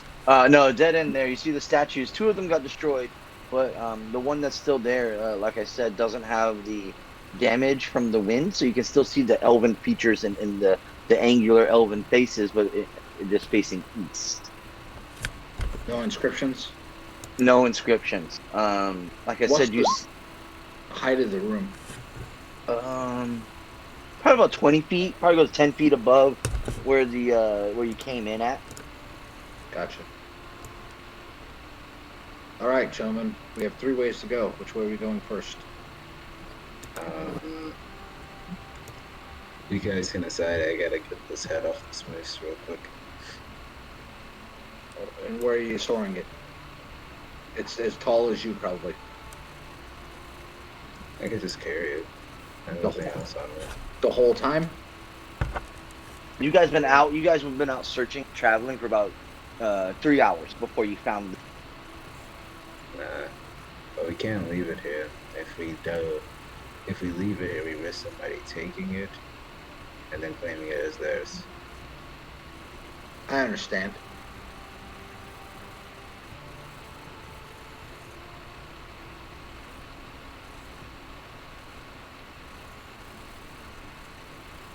Let's go down one of these motherfucking passages, dog. Okay, so down here where you're looking at Winggrave, Yeah. it kind of dead ends, but it dead ends into a narrow passage that ends into a wall upon which mounted is an oval mirror, 7 feet tall and half as wide, encircled by a decorative stone frame. Is there any kind of handle or door or anything to kind of like? It's a mirror. Or inscriptions around it. Yeah. Or any words? Does not have any words. I'm gonna look in the mirror. You see your reflection, and 138 is behind you. Okay. And I'm gonna touch the mirror. It seems solid and like extremely secured to the wall. Like it doesn't fucking budge at all. Okay, yeah, that's kind of where I was going. Say, maybe one of you more in like a stealthy or trap types, a survivalist may notice something I didn't under here, and I was like, I'll get out of the way if you guys want to check it. Sounds like a job for the dwarf. But, yeah, so.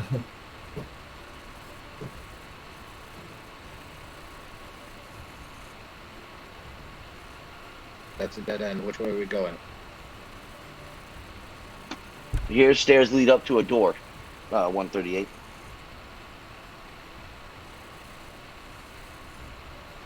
There a door handle? As you go up to the door, the stone door is engraved with a white semicircle, the symbol of the half moon, like similar to the one outside, with its rounded edges facing toward the right. So Doesn't seem like it has any handles or anything.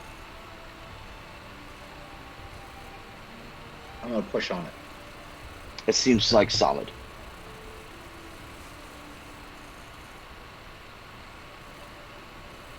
What's the Elven word for open? I'll say it. Escape. I'll say escape. Nothing happened. Okay. Hugh, you're over there and you read the inscription, so it comes to you. One of the inscriptions on the half moon out there said, "Unlock the tombs of the half moon." And there's a half moon depicted on this door.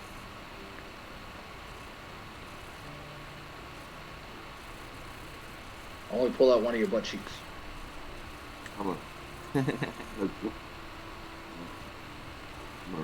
repeat the inscription. The inscription says, "Unlock the tombs of the half moon." On the half moon moon dial squares. Yeah, I didn't expect saying the words "unlock the tombs" and the half moon to work. What was that? No, doesn't.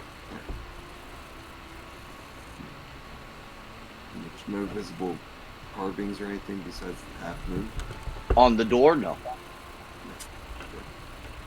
But this is the half moon. We'll say 138. This seems to be what the inscription's outside the top.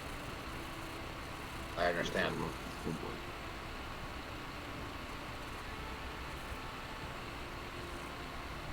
And I'm gonna look at this door now, so. Okay, that door's a little different.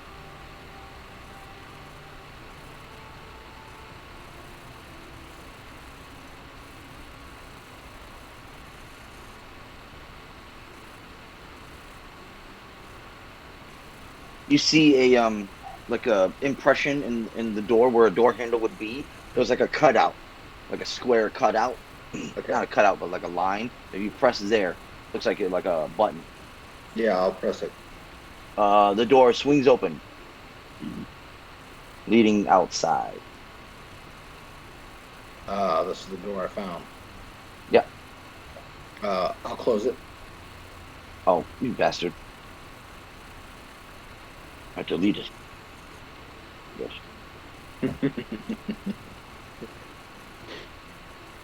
I said now we have a more normal escape route. And then finally, I'll go to this passage here. No one else is moving or doing anything. Everybody's frozen in place, apparently. Well, the 138 Guy and Camille are chopping his head off.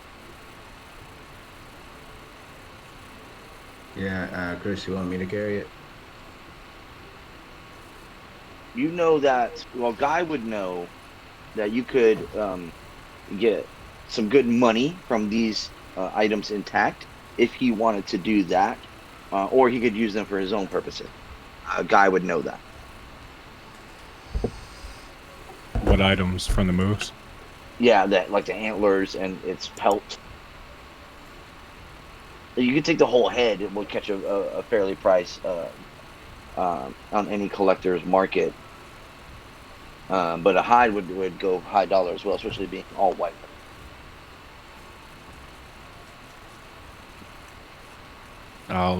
Could try to take the time to skin it, because you don't want to be here anyways. Alex. Jamil's gonna look I'm at getting you, started. Look at the guys and think, did you guys find anything so far, or no? No, not yet. Okay. You head up those stairs. Head up around the curve there, 138. And you see a similar door to the one you found. Not the exit door, the other door with a moon carving on it. Right. This one, the first one you found, had the half moon, with the first one was the round edges facing to the right. This one has the round edges facing to the left, but otherwise similar door. Maybe if we open both. Didn't that passage say something about opening the half moon? That's the idea. Yeah, open the other door. Maybe we can figure out how to this way.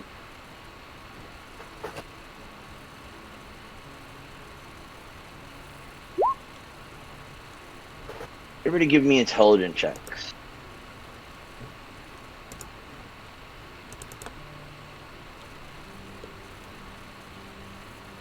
Boom. Yeah, the whole party.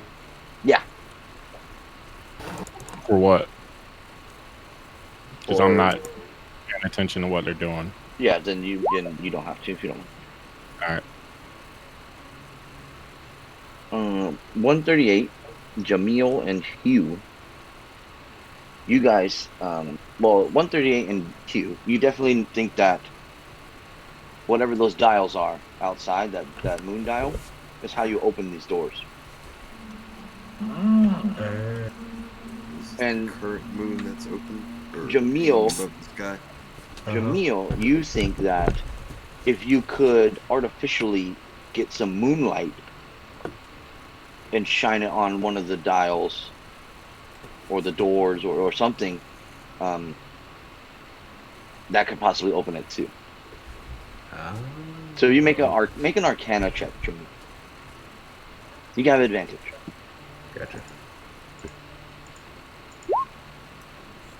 Yeah, so you've heard of wizards or druids, especially druids, using the harness the power of the moon. Mm-hmm.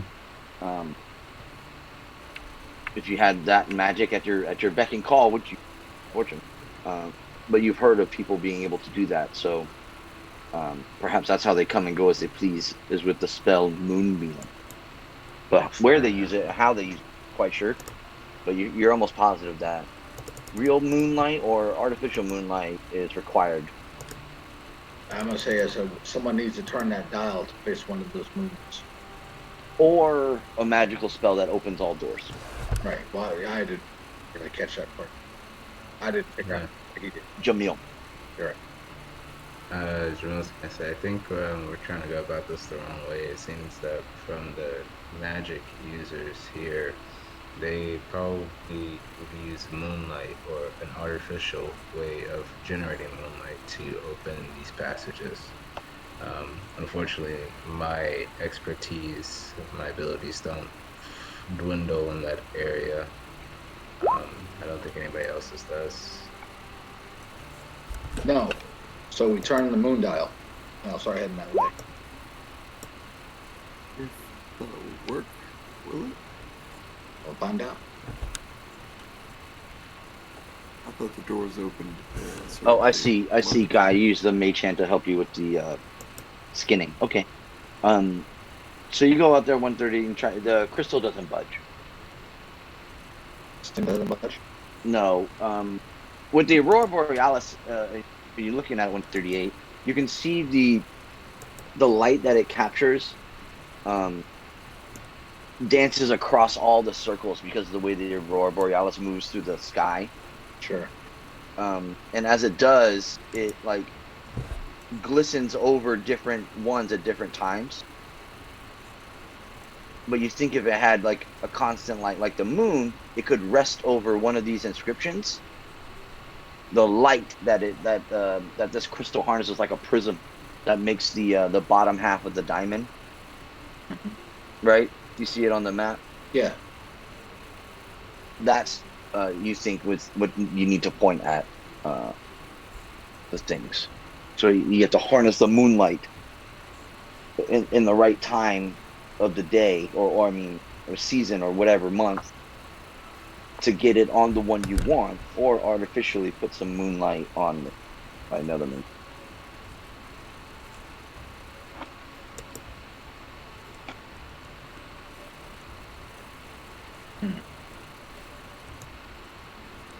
Well, at least we got the moose. Agreed. Perhaps it's time for us to make our way out, unless we want to stay for the evening.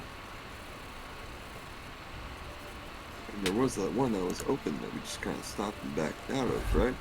The one that's No, that was on the exit day door. Today? That's the exit door, Tater. Oh, okay. It sorry. leads back out. Guy, roll a d4, guy.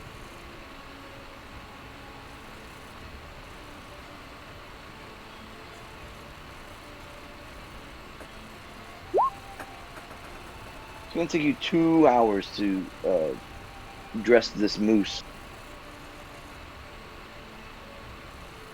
properly. That's fast.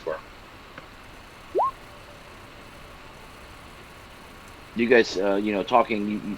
Guy's still in there working diligently. Windgrave is still in there as well. Probably looking in the mirror. Pretty close to it, yeah.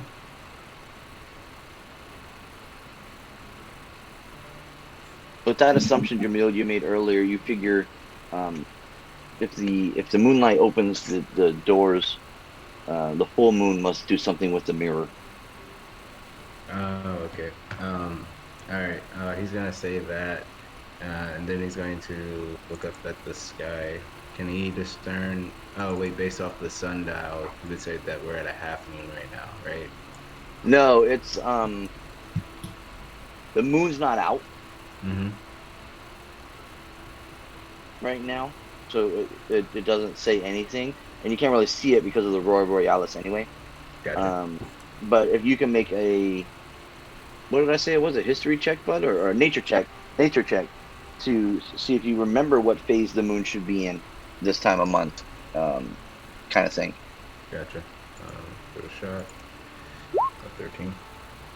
Yeah, you think that it's somewhere between these two, this half moon and this crescent moon. You're almost certain. Which one, you're not sure. Okay.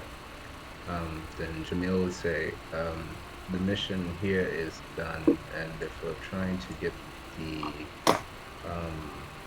mirrored door open, it would probably behoove us to come back in a couple of days for the night of the full moon. Well, no. There's no door with the mirror. The mirror's on the wall. Oh, okay. But the engraving on the full moon part says gaze upon your face and have 7 questions answered. Okay. You probably have to do that during that one is lit up. Okay. Then the doors are half moon. They seemingly are open during half moon, if the inscriptions are to be believed. Okay. So he's gonna reiterate that to everybody, but he feels that either way, since nobody here has the ability to create artificial moonlight, if we wish to explore more, we would either have to camp here for a couple of days or return at a different time.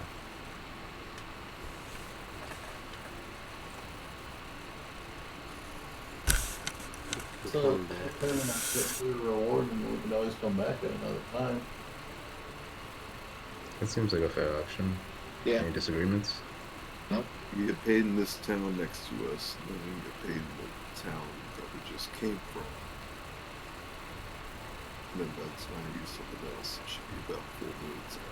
Second. Yep. All right, good. Then that's decided. It's best we make case. That's a 3-hour walk back, and we're already. Well, you probably get there back in like an hour and a half because you were just like not merandering, but like search pattern through the woods. There's probably a more direct way back to town. You know what I mean? How tall was this moose? Oh, fucking huge. Easily with the antlers, it stood 12 feet tall. That's about moose size. That's about average. Well, you know what I mean? Huge in comparison. Gotcha. It wasn't like an overly bigger moose than a normal moose would be. It was just white and seemingly could talk, but no more.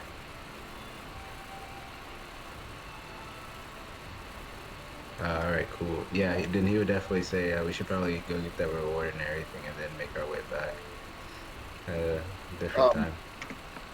First, I'm gonna go back in and look down the guy.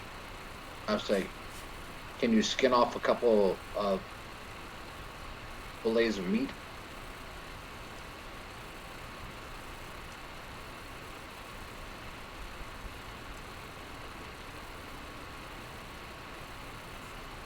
Moose ain't bad, fellas.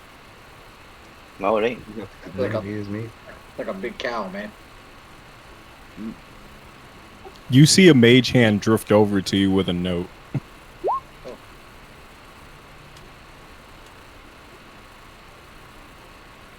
It says, "Go fuck yourself."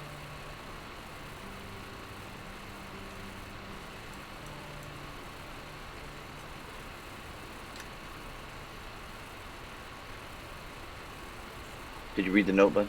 Yes, I did. Oh, okay. I'll turn back to everybody else and read it.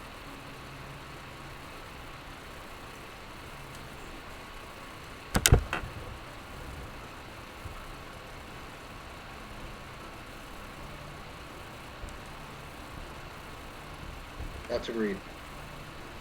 I'll head over to the Moose too. I'll take that paper back. Yep, I'll hand it back to you. Adrian drifts, puts it back into the tube, and then helps me cut more. And I'll throw off a couple pieces of meat to hand to I'll just help you skin. I'll throw the. I'll hold the skin up while you skin underneath it. Get it off the meat, stuff like that. Okay. So you guys are you? You two are in here. He's got to be there for 2 hours, so. Yeah, you two are in here. Where are the rest of you hanging out for the 2 hours? I kind of moved my guy. I'm over there. You're outside, just hanging out for 2 hours. Yep. Hmm.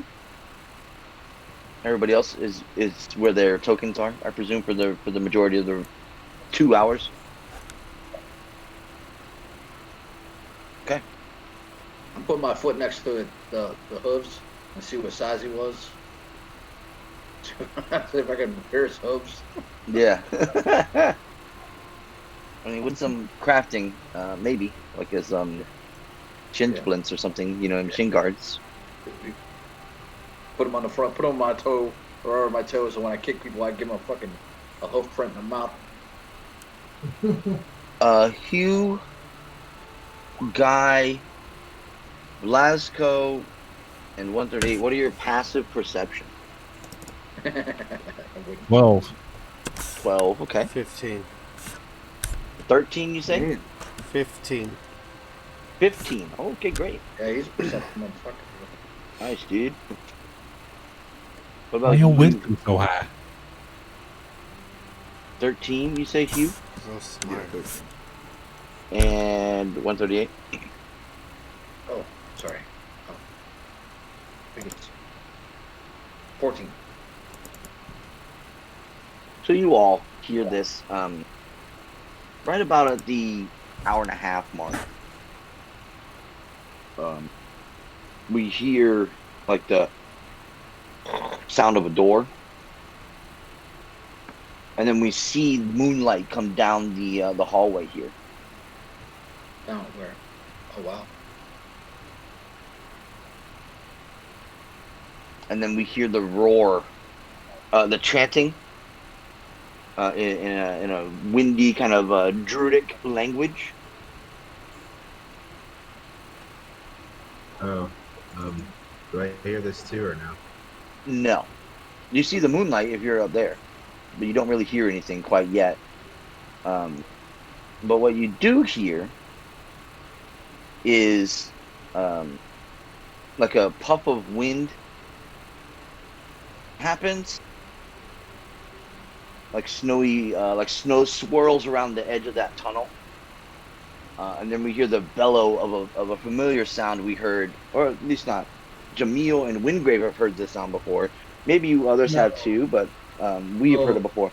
We hear the roar of a polar bear materialize out of the snow. Oh man.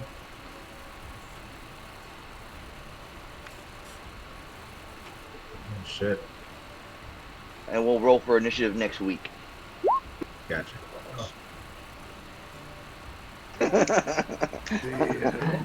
Hey, well, you guys get that meat.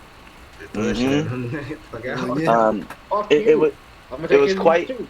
it was quite obvious that the bear was summoned. This is like a spiritual bear. Right. It was this bear was conjured from beyond. It didn't like teleport.